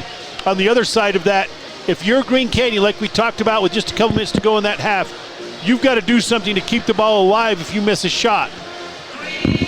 So Green Canyon will start with the ball, and we've got a couple of finals, but we'll get to those coming up. So Green Canyon will start with the ball, going right to left on your radio dial towards the north. Brady Smith, Tanner Ty, Jared Anderson, Dallas Day, and Spencer Mon start for the Wolves. For the Bobcats, Braden Alder, Josh Myers, Logan Dill, Hayden Howell, and Carter Davis. And Skyview's in a man-to-man defense, T. Yep, back to their man-to-man. They've been had a stifling defense the entire first half. Brady Smith goes around the left side all the way to the right side of the lane and puts it up and in to score the first 2 points of the second half. He's got 11. Green Canyon out in a man-to-man this possession. 38-30 Skyview. 45 seconds into the second half. Logan Dill on the block. Nice block. Dallas Day sends it away. Yeah, the second time tonight. Dallas Day very fortunate to get away with that block after Logan Dill had a nice seal down there and calling for the ball. Yeah, and Dill went up with the left hand too, so to go through and block that, Dallas Day, great job. Braden Alder, open 3 straight away off a screen, good. Boy, that's a big shot right there if you're Skyview to come out and have that possession start with a 3 ball. Well, that's how they started the game, was a Braden Alder 3 as well. 41-30 Skyview. Brady Smith to the left wing. Stops his dribble there, guarded by Hayden Howell. Now he gets it to Mon. On the left side, Mon drives baseline, goes all the way across, the pass to Anderson, and Anderson walked. They said, I didn't see it, but the official was right there, said that he took an extra step before he drove to the lane. Yeah, interesting. And now we're going to get Caden Stewart in to replace Jared Anderson. So Skyview passes in, and Coach Brown is just talking, so this will be a quick sit down for Anderson. He just goes to the scorer's table now. Carter Davis goes to the front court. He's on the right wing, gets it to Alder up top. Another 3? No, he bounces it off his foot, and it goes right to Brady Smith. Turnover Skyview. Tanner Ty has it on the right wing, hands it off to one of his teammates. Can't tell who that was. Caden Stewart, and then Braden Alder in the passing lane tipped the ball, and it went off of Brady Smith out of bounds right in front of Coach Brown. So right back, Caden Stewart comes out, and Anderson came in, and it was just something Logan Brown wanted to talk to Anderson about after that turnover that he had. Just a quick coaching moment, get him back in there. Yeah, he didn't even sit down until he went to the scorer's table. Logan Dill drives baseline against Day, and this time he reverses it too strong, no good. He didn't want to get blocked again, so he put it up stronger, and he missed. 41-30, 6 minutes to play. Dallas Day fakes the 3, drives to the basket, and puts it up and in. Great ball fake there by Dallas Day. Raised the ball, raised his man. Myers drives in the lane, has to kick it out to Carter Davis for 3. Defended well, but Carter Davis drills it right in Smith's great defense. That's a deep 3 ball with some tight D. 1, 2, 3, 4 threes. Jared Anderson answers the bell on the other end. With another 3, 44-35. Wow, Carter Davis shooting his way out of the slump that he's had the last couple games. Hayden Howell on a drive in the lane, up and in. Hayden Howell at his finest, going to his left. 46-35 Skyview. Brady Smith lets it go to Tanner Ty in the corner. He drives. Nice pump fake up and over Josh Myers. Nice move there, and you're getting the tempo up where Green Canyon wants it. 46-37 with 5 minutes to play here in the third. Carter Davis spins into the lane, and they're going to call a bump and a foul on Smith at the free throw line. Yeah. And Brady said something back to the ref, and they still talked, and I could hear someone yelling Brady, but I don't know. Coach Brown trying to calm him down, maybe. Yeah, I think Coach Brown reminded him about a scouting report error that he made there. Okay. So they pass it into Logan Dill on the inbounds. Hayden Howell off the curl, and he's got it. And a timeout by Coach Hilliard after that Coach Hilliard, I think he saw what you were talking about, Green Canyon up in the tempo, and Coach Hilliard wants to settle it down defensively and make some stops. Yeah, and he's going to come out here. Coach Hilliard's tendency is to come out and change defenses here. He's going to give him just a little bit of a different look. He's got an 11-point lead. So again, the video experience is powered by Adams Wealth Advisors. Adams Wealth Advisors powers your video experience on CashValleyDaily.com. We want to thank Skylar Murdoch, who was running our camera in the first half. And in the second half, it's Zach Sickler working his magic on the camera for us to keep us going, so you can watch that video on CashValleyDaily.com. We thank you for joining us on the radio as well on 1390 AM, 106.9 FM, The Fan. With 4:55 here in the third quarter, 48-37, John Newbold and Terrell Baldwin with you. And T, as you mentioned, Coach Hilliard just trying to settle down the troops maybe and maybe switch up the defense a little bit out of a timeout. Looks like he's going to stick with his man. And on a backdoor cut, Brady Smith, a give and go, and he's got it from Anderson. Another great move there. Nice job by Brady to be aware of his situation underneath the basket. 48-39, backdoor cut to Carter Davis, and he lays it up and in. Wow. Same move on the other end by Carter Davis. I'll tell you what, both offenses are just executing tonight. Josh Anderson back past Amon, and he lost his balance when he went up. No good. Logan Dill rips the rebound down. He's going to start the break. To Carter Davis on the wing, back to Josh Myers, trailer, open three, good! Whoa. Josh Myers, his first points of the night. Green Canyon gets it up quickly as they trail 53-39. Here comes Brady Smith, knocked away from behind by Carter Davis. He didn't like the call, but it will be a foul on Carter. Yeah, Josh Myers hits a three ball that I think he only averages 3 points a game. It's a big basket right there. Big confidence booster if you're Skyview. The thing with Josh Myers is he can knock him down. That's not his first look always, is to shoot. His first look is to get it to 5 or 33. And that's a good option too. Absolutely. Know your role. Yep, Brady Smith, nice pump fake at the free throw line, up with the shot, no good. Saves it back to Hayden Howell though. So Hayden Howell brings it down for Skyview, gets it over to Myers. He doesn't take the open three, gets it to Alder. Hayden Howell thought about it, I think.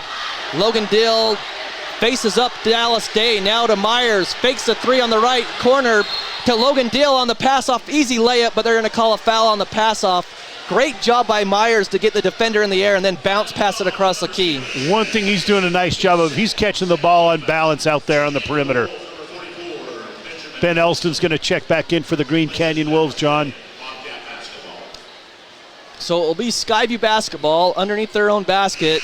3:37 on the clock, 53-39. And if you're Green Canyon here, you just can't get lulled to sleep thinking you're still in the game and so on. You've got to play just a little bit harder because Skyview is extending their lead.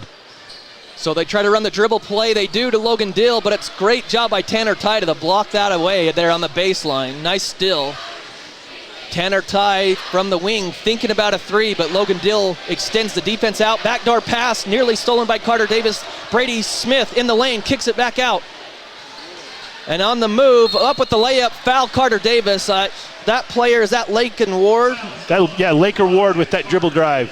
So Davis picks up his third. That's a big foul there. Carter Davis with 3-14 in the third quarter picks up his third foul, and he's got 18 points tonight, so that's big if he has to go to the bench, T. Carter Davis for the Bobcats. So 2 shots coming up for Laker Ward. Napa Auto Parts, they're the sponsor of our best part of the game. I pressed the wrong button. There it is. There's Napa Auto Parts as Laker Ward knocked down the first free throw, T. That's their first bench points of the night for Green Canyon. Second free throw is up and good as well. Napa Auto Parts brings you the best part of our game. 53-41, Skyview leading. Hayden Howell in the front court to Braden Alder. Now to Brooks Rigby, who came in on the right side. And Rigby, 4 points, 2 baskets, 55-41 Skyview. In the lane, up with the shot, foul, and it's good. Braden Alder the foul, and that's Anderson attacking the basket in the lane. That's actually Caden Stewart, number 5, John. So now some bench scoring for the Wolves. That's their 4th bench point, and bench points in this game is just a golden opportunity because we haven't seen a lot of it. Yeah, from either team. So we got to get bench points and points from the free throw line if you're Green Canyon. Stewart misses the free throw for the 3-point play. It's knocked out of bounds by Elston. The rebound was by Braden Alder, and Elston knocked it out of his hands. So it'll be Skyview ball. So Kendrick Terrell's in the game for the Bobcats. Hayden Howell and he are back in the back court. Now they launch it to Brooks Rigby in the front court. He goes up, misses the layup, gets his own rebound. Whoa, a very, very late whistle by the trail official there. I guess they're going to call Tanner Ty on that play. It looked like Rigby was going to dunk it. Then he laid it up and missed, but they called a foul on Tanner Ty, and that was a late whistle. Yeah, interesting to see that official come out of nowhere and make that call. Yeah, he was still in the back court, so a tough call on the Wolves. Rigby to the line, and he knocks down the free throw. Skyview shoots 70% as a team from the free throw line, but the one bright spot when they've struggled the last couple games has been Brooks Rigby. He's really knocked down his free throws. He's got 5 points off the bench tonight. One more to come, and he knocks that one down. He's 2 of 2. He's done a good job coming in off the bench tonight and giving them a little lift. 57-43, Skyview up by 14 with 2:35 left in the third quarter. Plenty of time in this game. All the other games in region are done. We're still playing in the third quarter. Elston has it on the left wing. Gets it down in the high post to Stewart. Open 3 for Brady Smith, and he airballed. That's a rare miss from Brady Smith. He doesn't miss that one, especially when he's that open. Not what you want to see if you're the Green Canyon Wolves. So Hayden Howell gets it up to Kendrick Terrell. Standing room only here in this great rivalry here in Smithfield tonight. It's been a great crowd and a great ball game. Terrell's fouled, and no, on the backdoor play, Logan Dill wanted that assist, but Kendrick Terrell couldn't finish as he got fouled. It's a great cut there by Kendrick Terrell, and if you're Green Canyon, you got to keep your man in front of you. You can't let someone cut behind you. And on the other side of that, if you're Skyview, if you see someone turn their head and lose vision on you, that's the cut you've got to make. Kendrick Terrell made him pay. And Kendrick Terrell was part of that 3 overtime JV game, so he's got a lot of juice left, I guess, but you're young, so that you can do that. Got a mess? Call ARS, a great sponsor of high school athletics here on The Fan. Second free throw, no good. I jinxed him. 58-43, they get it down quickly and overthrow Mon, and it goes out of bounds on the baseline as the Wolves tried to up that tempo with 1:59 to play in the third quarter, as it's starting to get away a little bit here in that third quarter against the Wolves. They have scored more than 7 points. They only scored 7 points in the first matchup in the third. They've scored more than that, but they just can't get any stops defensively against Skyview. Logan Dill fakes the long 2. Brooks Rigby from the free throw line all alone, and he rips the net again. What a shot by Brooks Rigby. He was our McDonald's player of the game last game. And he's come in and giving him a lift tonight. Dallas Day down the lane, kicks it out into the corner to Smith. Smith drives baseline. He's cut off there by Hayden Howell, so he goes out to Elston with 1:25. Up top to Spencer Mon against the defense of Kendrick Terrell, and he blocks the turnaround jumper in the lane. What a play by Kendrick Terrell defensively, and Alder has it. Gets it back to Terrell, back to Alder in the front court with 1:08. Rigby to Hayden Howell, off the baseline jumper over Brady Smith. Good defense there by Smith. Under a minute to play, Smith 1-on-4. Now he passes back. Dallas Day fakes the 3 straight away. He's guarded there by Dill. Down to 50 seconds. Spencer Mon gets a screen. He drives to the basket, out to Elston. Elston goes left to right. Passes back out. Now Brady Smith goes right at Hayden Howell. Right side, banks it up and in. Oh no, it came out. I thought it looked good from the right baseline. They call a blocking foul on Hayden Howell. His second foul, and to the line shooting 2 is Brady Smith. It's good to see Brady get some points, get rewarded by getting to the free throw line. Boy, I'll tell you, Skyview's had some solid defense this third quarter. Been able to increase their lead. Brooks Rigby coming off the bench, giving them a little bit of a lift. Brady Smith makes the first one. Yeah, Green Canyon's doing a great job offensively executing in this third quarter, T, but like I just mentioned, their problem has been defensively. They just can't get any stops against Skyview. They've been very rare. And Skyview, I mean, this is a high-scoring game at 60-44 right now for Skyview. And the second free throw, no good. He made 1 of 2. Yes, Smith did. Green Canyon's in position now where they've got to be just a little bit risky defensively to try and make some different things happen, and Skyview's making them pay. Dill gets the offensive foul against Dallas Day. Logan Dill's won some of those matchups, but Dallas Day's gotten a couple blocks, and he takes the charge there against Dill. It's his second foul. 5 team fouls on Skyview with 30 seconds to play. Possession arrow belongs to Skyview to start the fourth quarter, unless there's a jump ball here at the end of the third. Back to Spencer Mon for 3, no good straight away. Kendrick Terrell the rebound for the Bobcats. He launches it up to Carter Davis, who gets it in the baseline to Brooks Rigby for 3, in and out. Kendrick Terrell puts it up and in on the rebound. 4 seconds. Brady Smith, nice crossover, goes up with a shot, foul, good. Oh my play! What a play by Brady Smith! What body control! He gets the blocking foul on Brooks Rigby. That's a great play with 1 second to play. Nice dribble drive there by Brady Smith, recognizing how much time's left on the clock.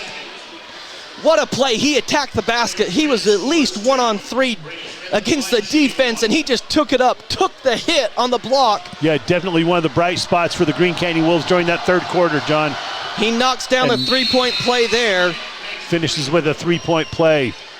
He's got 8 points in the quarter, 17 for the game for Smith with 1.2 seconds in the third, 62-47. Dill to inbound. He launches it to half court to Rigby, who lets it fly. It's not even close. So that's the end of the third quarter. Skyview's got a 15-point lead, 62-47. We'll take a 1-minute break and come back with the fourth quarter right after this. When you buy Napa Auto Parts, you're getting the best. Need a new battery? New wiper blades? When you pull into one of the 5 locally owned Preston to Providence Napa Auto Parts stores, they'll not only make sure you get the right battery or wiper blades, they'll even help you install it. And if you need other work done, they could even recommend a dozen Napa Auto Care Centers with ASE certified technicians. Napa Auto Parts. Napa know-how. Thank you for voting Adams Wealth Advisors the gold winner for Best Financial Planner in the Best of Northern Utah competition. Understanding your family, jobs, and goals is how Adams Wealth Advisors will continue to earn your trust. This is Craig Adams. At Adams Wealth Advisors, we are here to help you receive peace of mind whether you've done a lot of planning or a little planning. Count on our team at Adams Wealth Advisors for honesty, professionalism, and integrity. Visit adamswealthadvisors.com or call 752-1702 to schedule a time with an advisor today. Please see adamswealthadvisors.com for more information on these recent awards. We're back at Skyview High School. Start of the fourth quarter, 62-47. Skyview leads and will have the ball. Logan Dill, Brooks Rigby, Hayden Howe, Kendrick Terrell, and Carter Davis for the Bobcats on the court. And for the Wolves, looks like Spencer Mon. Trying to see those numbers. Caden Stewart. Laker Ward, Dallas Day, and Ben Elston. Thank you. So that's the start of the fourth quarter for the Wolves. As Skyview extends that lead, and a little bit of, they're talking, there's something on the court still. Coach Sadler's pointing out to the official. That's what the stoppage of play is. I don't know why they're pointing, why they're letting Coach Sadler point that out. As old as he is, he's lost his vision by now. Yeah, I wouldn't let him point out anything on the floor. Love the guy, but I know how old he is, and I don't know if he can see that through his trifocals. I was going to say there's probably a glare on the floor.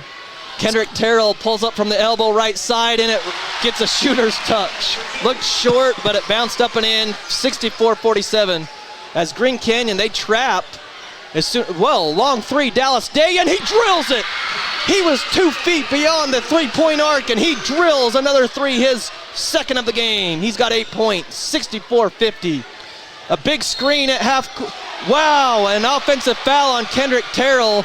That's a bad call by the official. Kendrick Terrell was standing there for all day at half court. I guess the only thing they could say is that he maybe pushed up with the screen with his arms, but he was set. Yeah, that's probably what they're going to say. He just extended his arms, made that screen a little bigger than it possibly was. Yeah, he was probably protecting himself a little bit, and that's where the arms came up, is what the official motioned. So Green Canyon is double teaming Skyview, and they cause the turnover there. They're down 14, but they have the ball. Spencer Mon from the right side, dribbles all the way down, he's fouled. He's on the left side at the perimeter and drove all the way across the key to the right side, tried to lay it up. Kendrick Terrell gets tapped with the second foul. It's the 8th team foul on Skyview, only 14 fouls on Green Canyon, so Green Canyon shooting at least 1-1 in the bonus the rest of the way. There's still 7:17 left. Yeah, and if you're Green Canyon, you got to make Skyview pay by getting to the free throw line. And Mon made the first one, so he made him pay on the first. Logan Dill comes out. Myers comes in. Couple of Green Canyon Wolves come in. I'm thinking it looks like Anderson came in and Tanner Ty.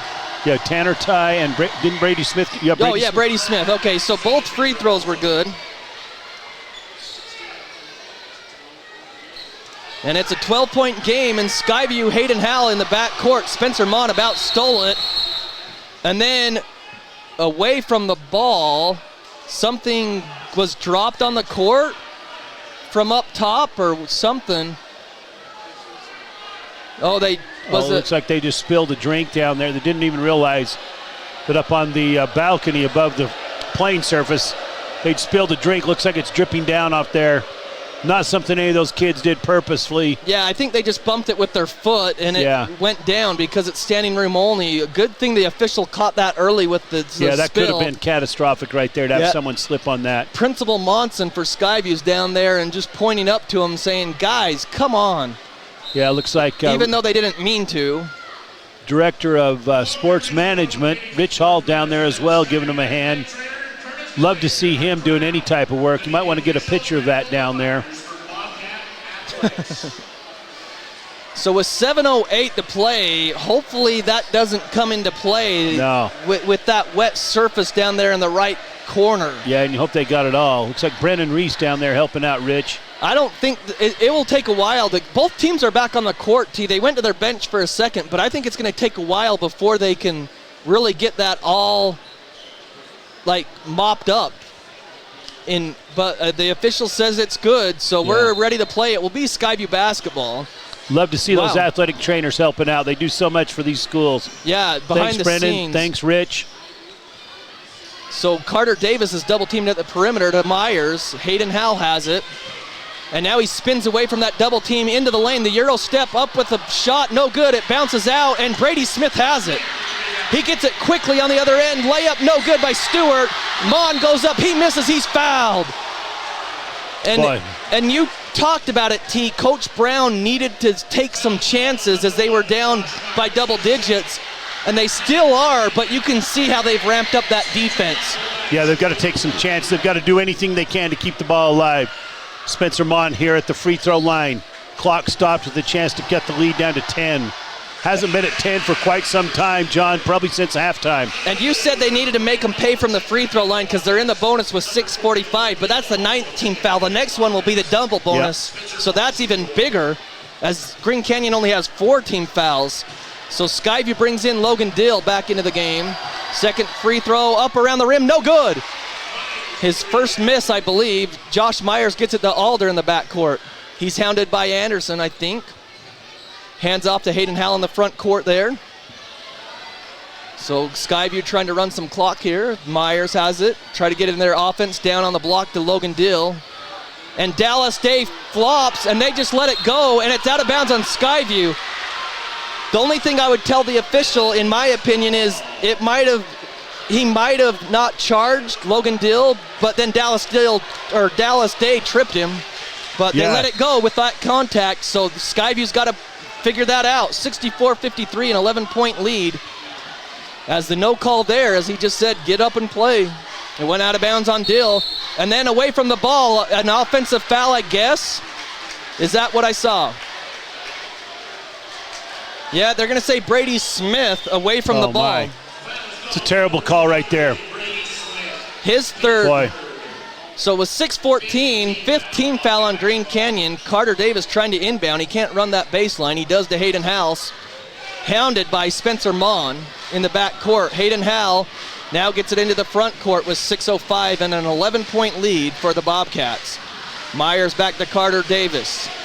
Davis drives out in the corner. Myers fakes the three, gets it down to Logan Dill. He gets it knocked away by Day. Alder tries to drive.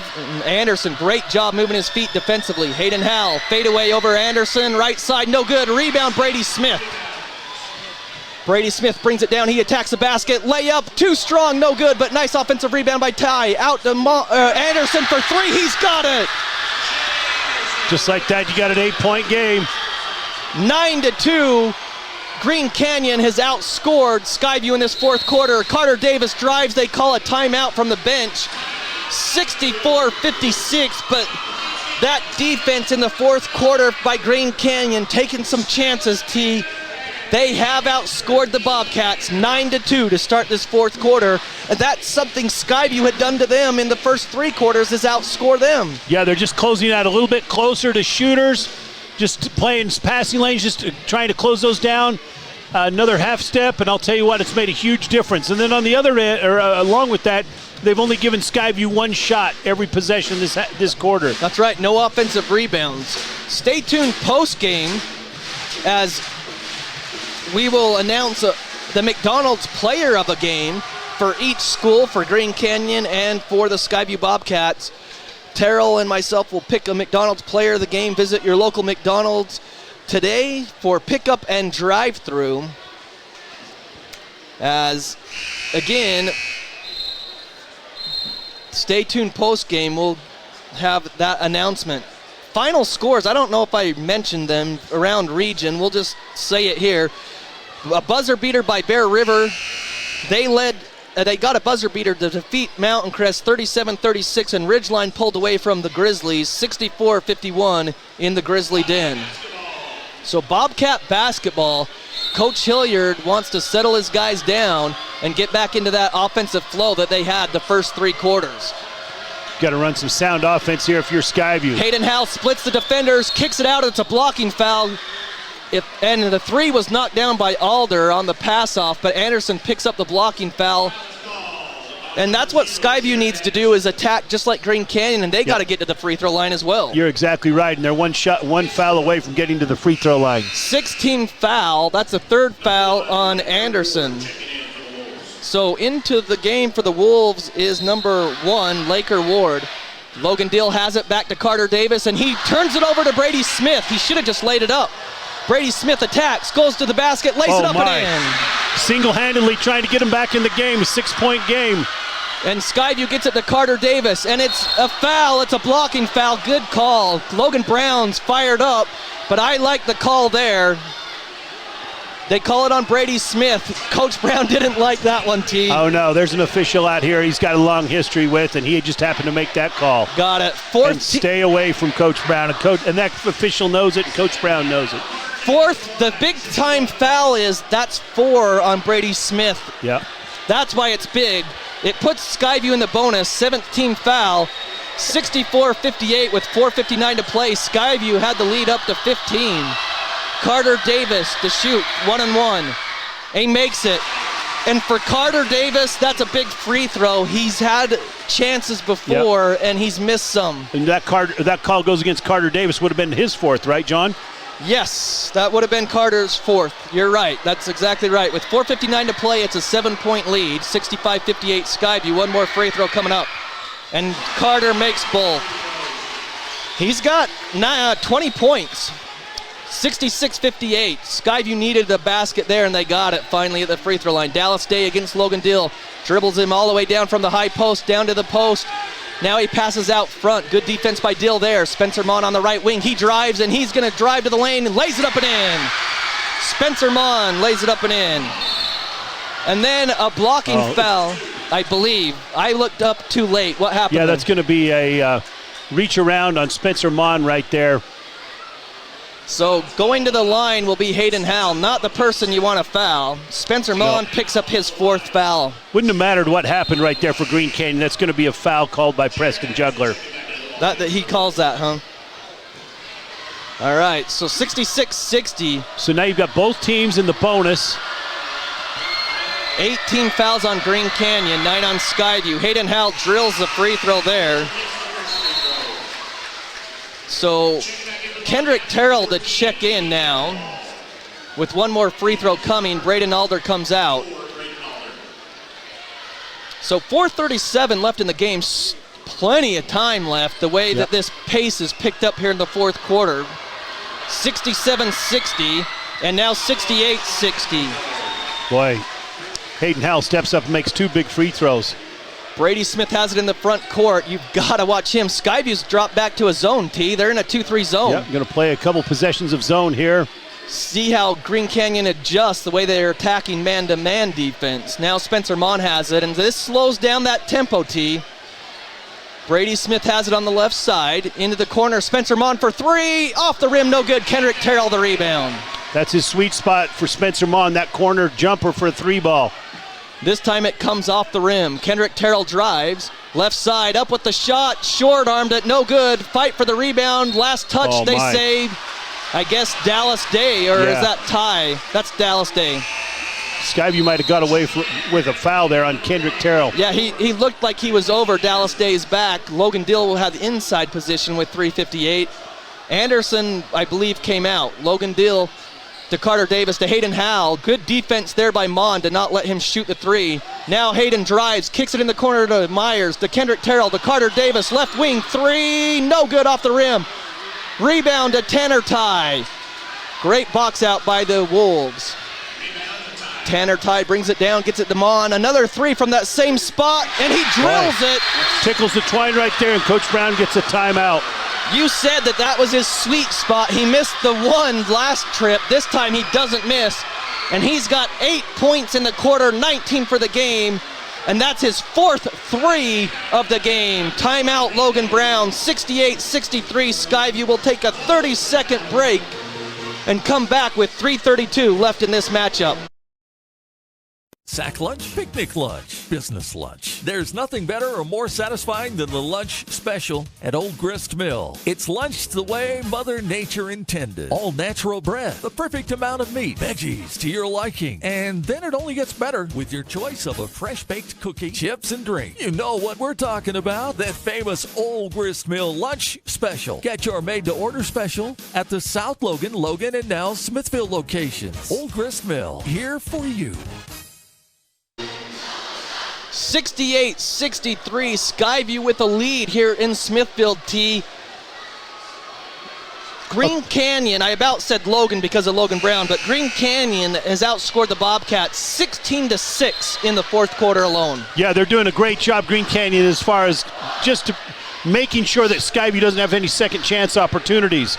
They're forcing them to shoot the ball just a little bit further away from where they want to, and just making things extremely tough for the Bobcats right now. Yeah, if you want to watch this game on CashValleyDaily.com, your video streaming experience is powered by Adams Wealth Advisors. We want to thank Zach Sickler bringing you the camera. He's providing the video images here for us. Kendrick Terrell drives right side, knocked down, but it goes back to Myers.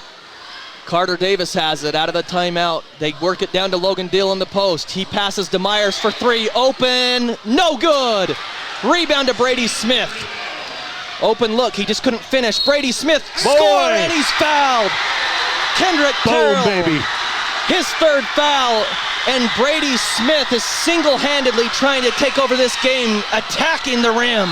Boy, that's a great job of attacking the rim if you're Brady Smith. He had his mind made up there at midcourt. He was going to take it, and he was going to make him pay.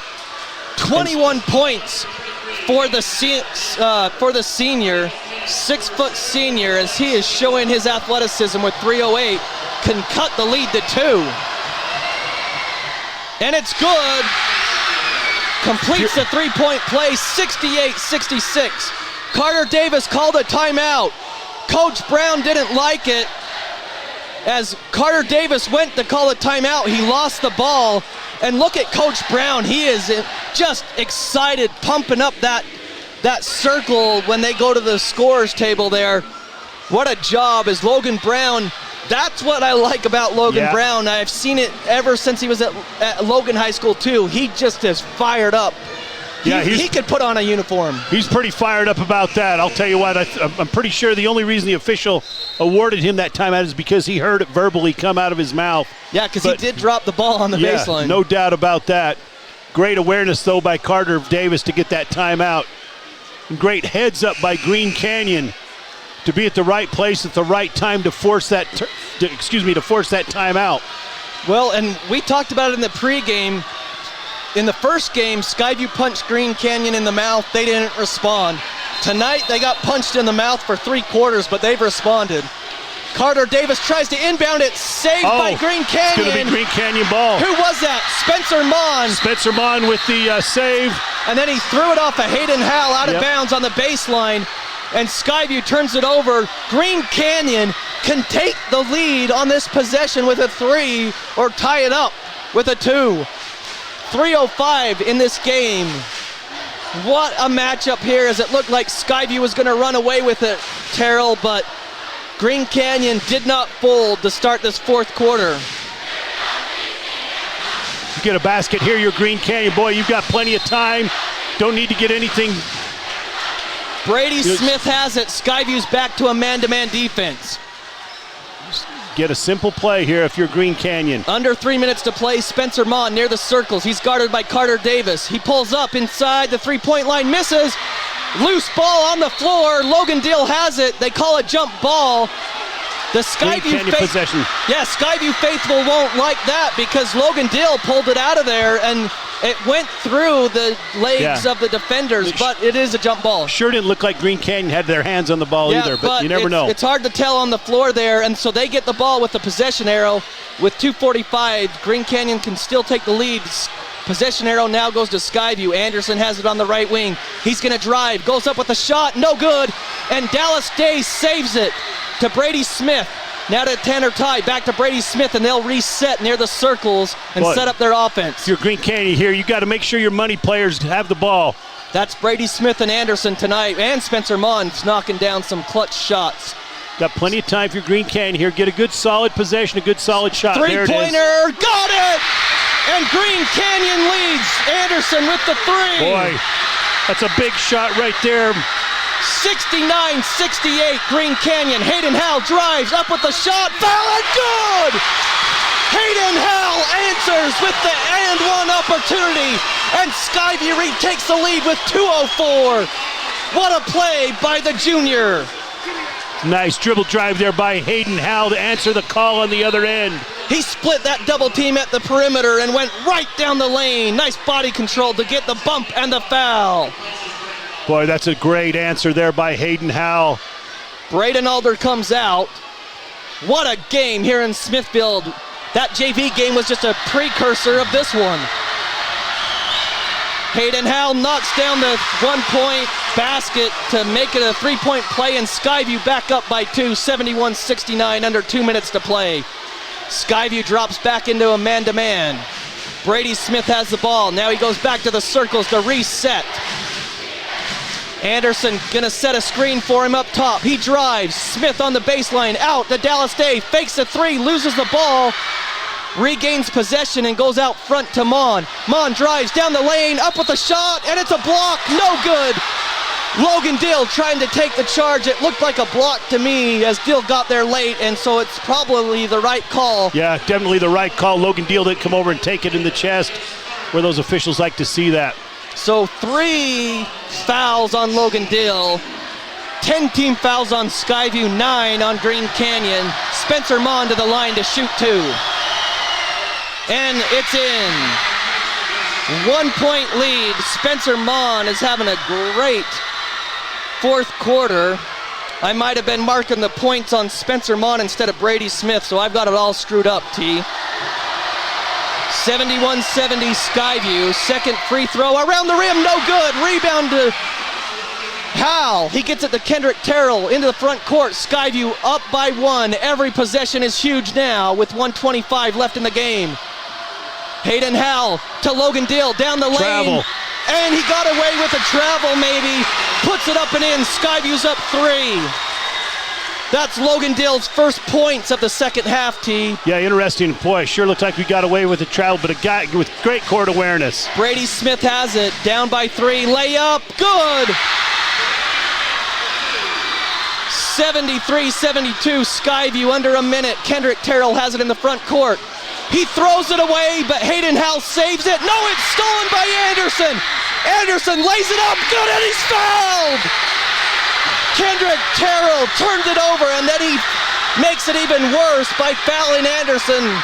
Anderson makes the layup, and he's going to the line with 51 seconds. Green Canyon's up 74-73. Wow. Boy, interesting. If you're Kendrick Terrell, and especially if you're Skyview, you've got a senior point guard sitting on the bench with all kinds of experience, but you're going to come with, Kendrick Terrell, who's played a lot of minutes, Johnny. Well, one shot for Anderson. He's got 11 points in this second half. It's good. Green Canyon leads by 2, 75-73 with 50 seconds to play. Skyview down 2. They're in the front court. They hand off to Hayden Howell. 40 seconds to play. Skyview down 2. Hayden Howell gets a screen, and it's kicked by Dallas Day as he tried to wrap around that pass to Logan Dill on the pick and roll. But Dill kicks it out of bounds. It will stay with Skyview. Probably going to get a timeout if you're Skyview. That's exactly what Coach Hilliard's going to do. 36.7 seconds. Unbelievable game here in Smithfield. As they were down Green Canyon by double digits, I think it was as much as 15. Is that what you had? Yes, it was actually 64-47 so it was at one point. 17-point lead, and now they're plus 19 because they lead Skyview by 2, 75-73. John, one thing that's interesting to me is, like I said, you've got an experienced point guard in Braden Alder who knows how to handle the ball, knows how to get it to the right people. And for some reason, you've got Kendrick Terrell in the game. Not that he's not a good player, but he is a good player. But you see what's happened the last couple possessions. He hasn't known who to get it to at the right place at the right time. And I think it's been unfortunate for Skyview. Green Canyon in this fourth quarter has outscored the Bobcats 28-11 by my count. And unfortunately, I've been given Brady Smith's points, I believe, in the fourth quarter to Spencer Mon, so I've got it all messed up. I had the wrong line, so we'll have to check with somebody else. The key here is going to be for Green Canyon, you've got to make sure you rebound the basketball.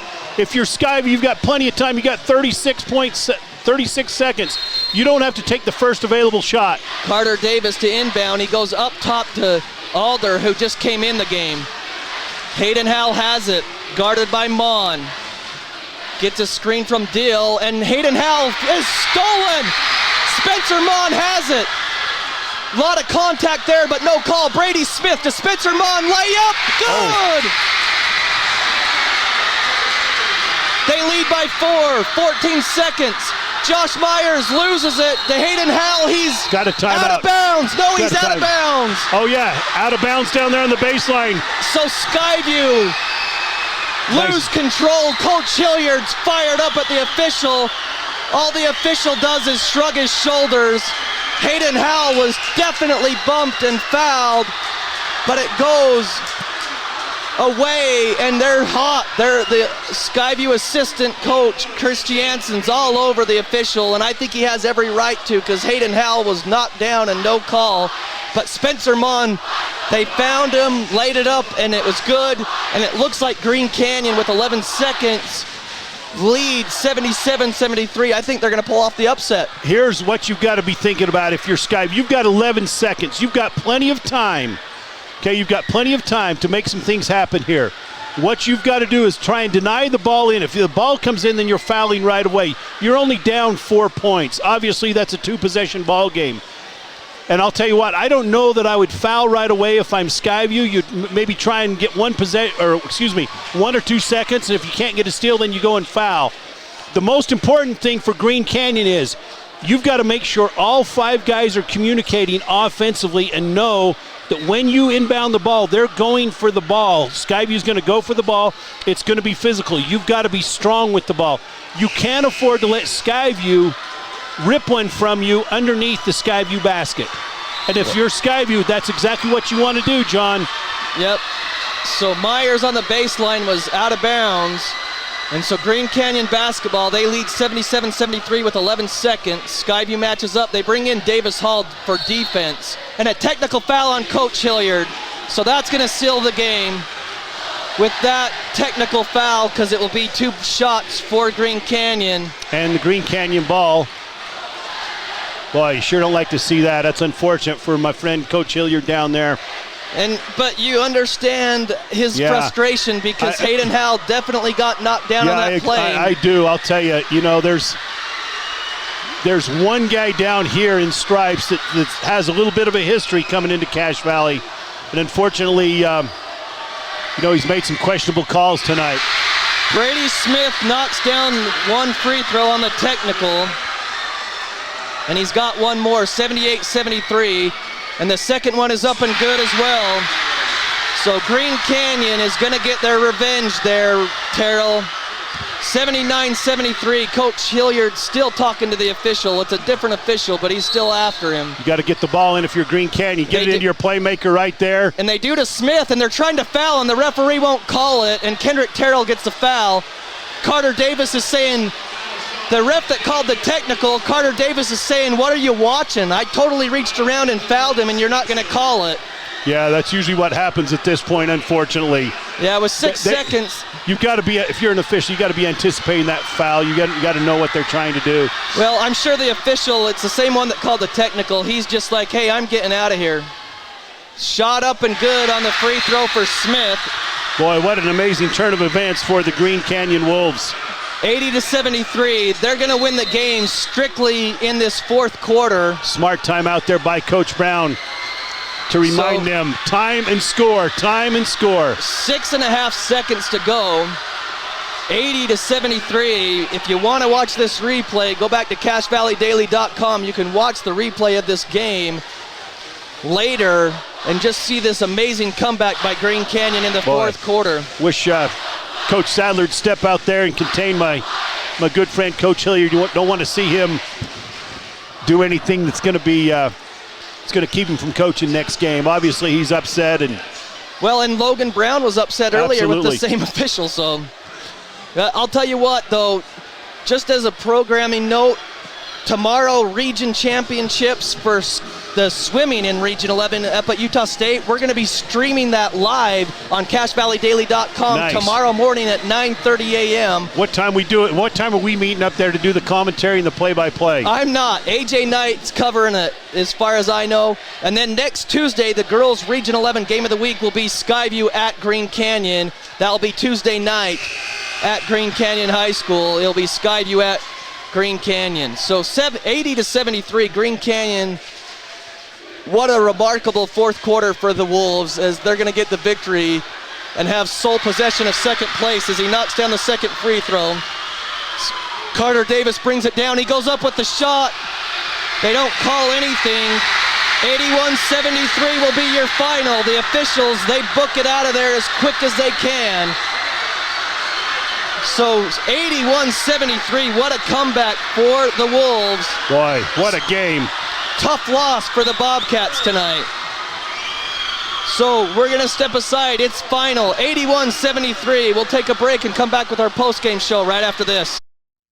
This is Judd with ARS Flood and Fire Cleanup. It's late at night, the weekend or a holiday. You've just discovered your basement is flooded. Where are you going to find help right now? At ARS, we can take your call 24 hours a day, and when these disasters happen, we can have a flood team to your home within 30 minutes. We are also the insurance claim experts. When disaster overwhelms you, let ARS restore your peace of mind.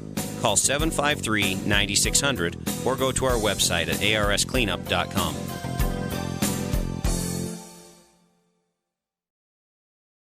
The Karen Nielsen Guild Mortgage Team will help you find the loan to fit your life. Guild Mortgage offers hundreds of loan products for a wide variety of borrowers, including first-time home buyers, military families, and rural residents. Guild Mortgage also offers many state, county, and city housing programs that provide down payment assistance. At Guild, they work hard to deliver what matters most to you with a loan that fits your life. Call 435-294-2480 or Google Karen at Guild Mortgage, NMLS 3274 and 80226, Equal Housing Lender.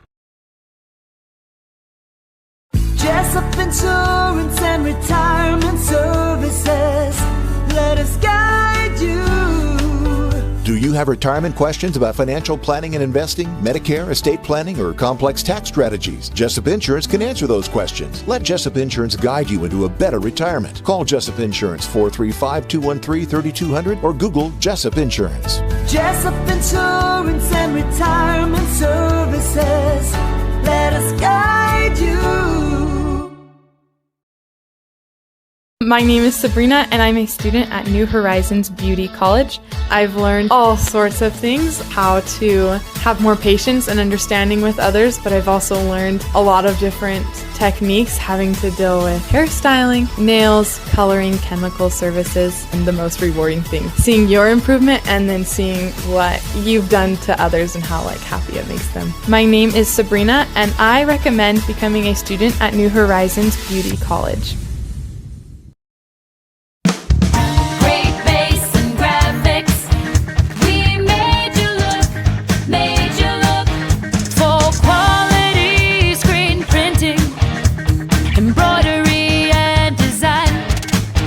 What's important to you is important to us. We love what we do and it shows every time.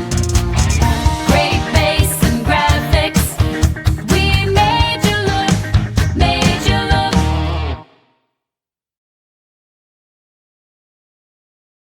Your Cache and Box Elder County McDonald's are proud to support local high school athletics and wish all the local teams the best of luck this season. Your local McDonald's is hiring. Work for McDonald's and let McDonald's work for you. Enjoy flexible hours, tuition reimbursement for continuing education, plus meals and other perks. Management positions are available. Apply at careers.mcdonalds.com today. That's careers.mcdonalds.com. Or apply in person. McDonald's and its franchisees are equal opportunity employers committed to a diverse and inclusive workforce. At Cache Valley Auto Care, you'll find all the expertise you need to take care of your car, from advanced diagnostics and major repairs to oil changes, tires, brakes, and maintenance. You can count on Cache Valley Auto Care to tell you what needs fixing now and what stuff can wait. So whether your check engine light just went on or it's time for an oil change, now is the time to head over to Cache Valley Auto Care. Because when your car isn't working right, you just need someone who can help make your life a little easier. Cache Valley Auto Care, behind Home Depot on 200 East, 1175 North. Managed IT with Les Olson Company gets you more than just back to business. You'll get back to expert network support and cutting-edge security. You'll get back to time-saving document management. You'll get back to peace of mind with disaster recovery and robust data continuity. Do more than just getting back to business. Get back to greatness with Les Olson Company. Get your free consultation at lesolson.com. Les Olson Company. Colonel? Good morning, sir. I see you found a way to keep our cannon out of the mud. Pavers, sir. As a mason, I used to lay them for courtyards and patios. Brilliant. Thank you. They hold up beautifully no matter how punishing the conditions. I can see that. Say, after the war, think you'd be available to pave my patio at Mount Vernon? Stone pavers from Castellite really catch your eye. Do it yourself with the expert help at Castellite. For all your brick, block, rock, paver, and tile needs, go where the pros go. Castellite.com. Welcome back to Skyview High School, 81-73 Green Canyon. I call it an upset, T, only because of the way the first three quarters went, but they defeat Skyview 81-73. Just give you a live look down on the court of what it looks like as the Skyview students are out there. Green Canyon over there had a great showing tonight. It was standing room only, but Terrell, that JV game went to 3 overtimes. It delayed what was an awesome atmosphere and a great varsity basketball region game, but both teams 3-2 in region play, and Skyview, you talked about it, Green Canyon coming into that fourth. You said Logan Brown has got to take some chances here, and he told his guys that's what they did, and they came out, ramped up the defense, and this is just amazing, T. They outscore Skyview 34-11 in that fourth quarter, and they come away with an 8-point victory. Yeah, it's amazing. You think about it, they come out and outscore them 34-11. They had a total of 47 points after the end of 3 quarters. But I'll tell you, Skyview came out John, Skyview came out and scored the first basket of that fourth quarter, just like they had done 3 out of the 4 quarters, making that first basket. And I'll tell you what, they had some momentum going their way. They had it at 64-47 and seemed to be in command. And then, you know what I think the difference was? All of a sudden, there was a steal or something, and Spencer Mon got one going to the basket and got a 3-point play. Yeah. And all of a sudden, right then, you even mentioned it, that now Green Canyon's in the bonus. Yeah, and that was with 7 minutes. 7 minutes and 17 seconds. Yeah, and they were in the bonus. That was only shooting 1 and 1, and right. we knew the rest of the way that was going to be big. And we'll just come back up here. So, T, when we look at this, Skyview, both teams came in Skyview's on a 3-game losing streak now. But for the first 2 games of that losing streak, the loss to Mountain Crest and the loss to Logan, they maybe lacked some energy. Right. Tonight, they didn't have a lack of energy. Skyview played a phenomenal game through 3 quarters. But like we mentioned, the first matchup, Skyview punched Green Canyon in the mouth, and Green Canyon did not respond at home. Right. Tonight, they responded in that fourth quarter in a big way, and whatever Logan Brown said, he got them cooking, and it all started with attacking the basket. Brady Smith ends up with 32 points, a game high. I don't know if that's a career high, but that's probably pretty close, if not. Yeah. But Brady Smith attacking the basket and getting into the bonus with him and Spencer Mon, those were huge. We talked about it with 7 minutes and 17 seconds to go when Spencer Mon went to the line.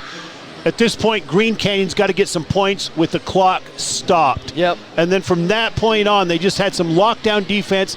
They limited Skyview to hardly any second chance opportunities. They were playing just a little bit more physical as well. And then when they got the ball in the offensive end in transition, they seemed to be attacking the basket.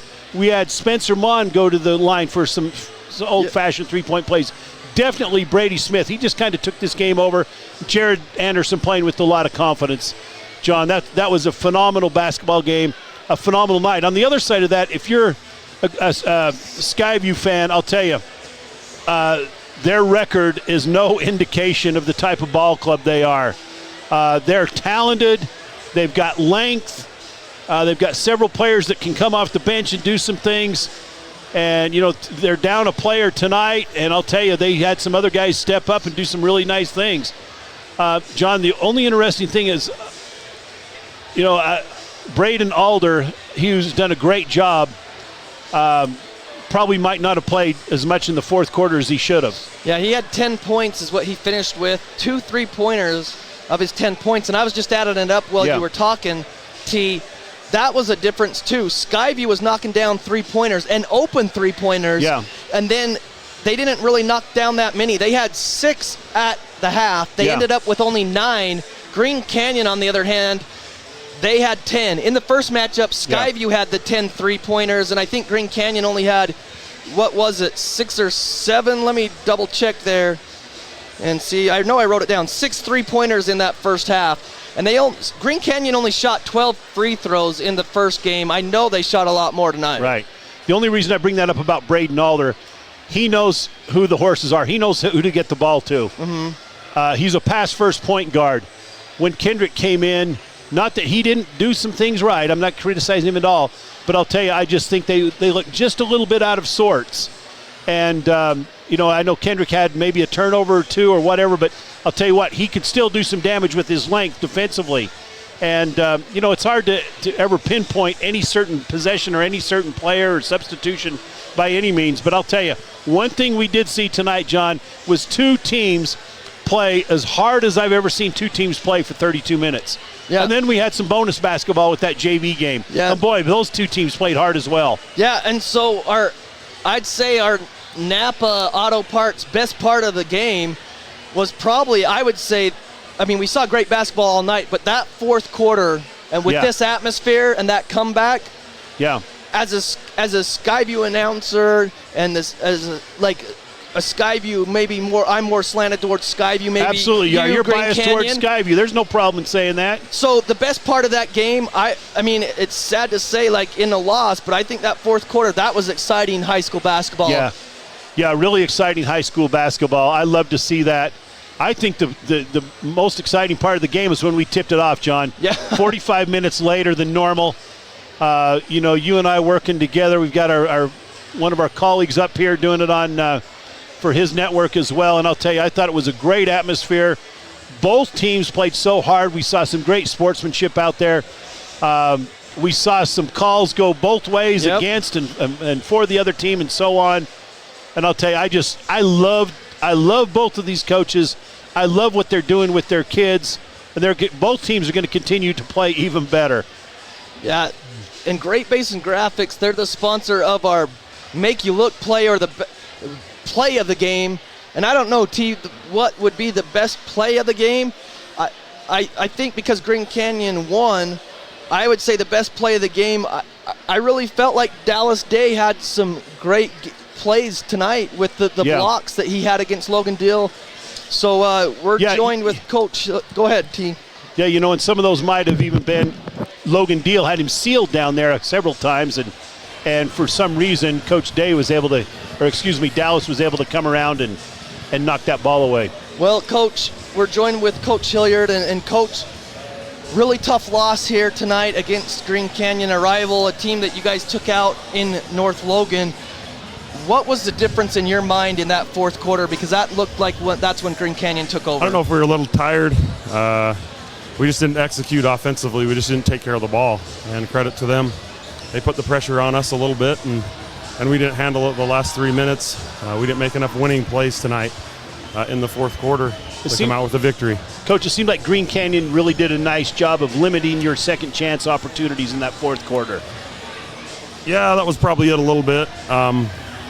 I just felt like we played a little bit on our heels. We weren't quite as aggressive, and I don't know if we were tired or what. We'll go back and look at film and look at that. But credit to them. They made some really tough shots in some tough situations, and, it just didn't fall our way right at the end there. Well, Coach, some positives for your squad. I know it's tough to talk about, but in the last two games that you have dropped, we talked about, defensively, that you guys didn't play that well. For the first three quarters, I thought your team really showed up defensively and offensively. You guys played with a lot of energy tonight in those first three quarters, I felt like. Yeah, I agree. 100%. We definitely played with a lot of emotion and a lot of energy the first three quarters. Unfortunately, the game's four quarters, and we didn't finish the way we needed to tonight. Coach, do you feel like you got a little energy to start the game based on how your JV finished? What a great JV game to be involved in. And obviously it's a different game, but boy, you had the fans here riled up, and you got off to a good start. Good high school game tonight. Great atmosphere. This is not a lot of kids get the opportunity to play in a situation like this. It's always been great with Green Canyon. They always bring a lot of fans, and credit to our fans. We had a lot of fans out here tonight, and it was just a fun high school atmosphere that these guys will remember that forever. And a great game. I feel for the boys in that locker room right now. They worked so hard the last 2 or 3 days. It was a long week for us, and that was a tough ending, considering I think we outplayed them for 3.5 quarters and just didn't finish down the stretch. Well, Coach, you don't play until next Wednesday. Like you said, you feel for the players. They've left it all out on the line, just didn't make the plays at the end.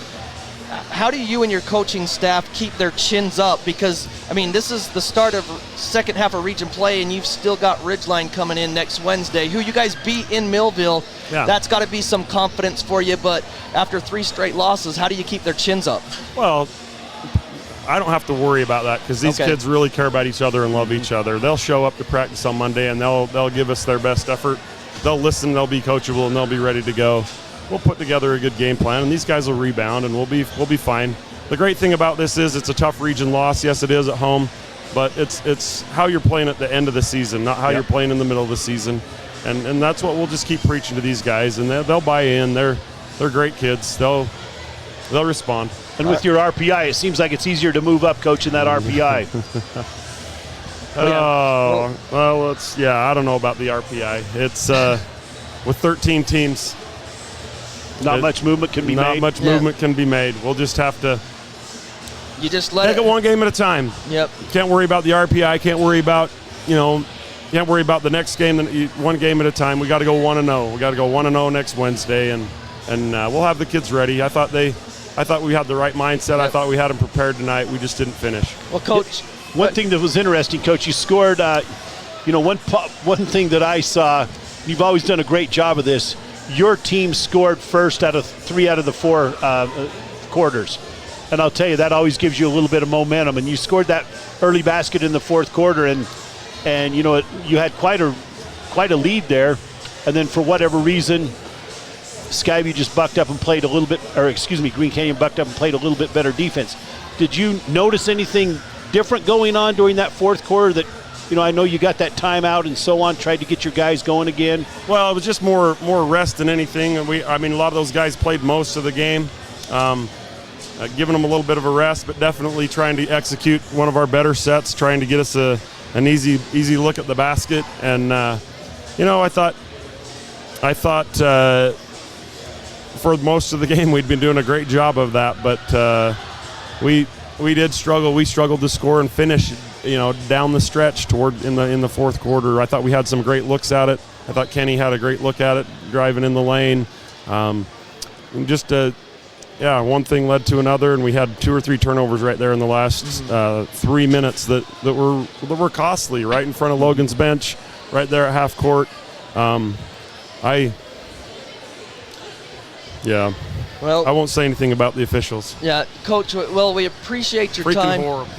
Well, we appreciate your time and coming up after this, and we'll see you next Wednesday. We'll be back home. Thanks. Okay, thanks, Coach. Again, that's the game tonight. Skyview drops the game 81-73. So Skyview drops it 81-73 to the Green Canyon Wolves, and again, tough loss for the Bobcats. And like Coach Hilliard said, those kids in the locker room, because the last 2 games, they lost, but I'll tell you, the energy out there from the Bobcats tonight, they played a great game, and just Green Canyon just played tougher in the 4th quarter, T. John, Green Canyon did play a great 4th quarter. But I'll tell you, Green Canyon, they had some shots and they had some things go their way. Skyview played extremely hard. Both teams went toe-to-toe. I think Green Canyon just stayed in the game long enough to try and wear Skyview down. I think that's eventually what happened. I loved doing this game with you tonight, John. It was quite an experience for me, and I thought both teams just played so hard. That's what high school's about. That's what you like to see. And, I appreciate you giving me the opportunity to come back here and be in the Skyview gym and work with you. And, you're going to see some good things from Skyview the rest of this season. Yeah, there's a lot of season left. So they're one of the tough teams to beat, I'll tell you that. Well, our McDonald's player of the game is from both teams. We're going to go with Brady Smith for Green Canyon. He had 32 points. And at the half, I only had him for 9. He ends up with 32. And for Skyview, Carter Davis, he was in a slump. He's come out of it. He had 20 points total, 13 in the first half. But scoring totals for Green Canyon, 32 for Brady Smith, the lead all scorers, 25 for Spencer Mon, 17 Jared Anderson, 8 for Dallas Day, 2 for Laker Ward, 2 for Caden Stewart. For the Bobcats, Kendrick Terrell, 5 points, 8 points for Brooks Rigby, 11 points for Logan Dills, 16 points for Hayden Howell, 3 for Josh Myers, 20 for Carter Davis, and Braden Alder with 10. So for Coach Hilliard, for T, thanks for joining me tonight. And look forward to joining you again, Johnny. Yep, it will be good. Next week, let me make sure, Skyview will be facing Ridgeline here on February 2nd. On Wednesday, Green Canyon has Bear River at home next week. So you can catch all the action, Green Canyon, Bear River next Wednesday with Craig Hislop and yourself. And then Ryan Grunig and myself next Wednesday. Skyview will face Ridgeline. So the final tonight, 81-73, Green Canyon with the victory over the Skyview Bobcats. Have a great night, everybody.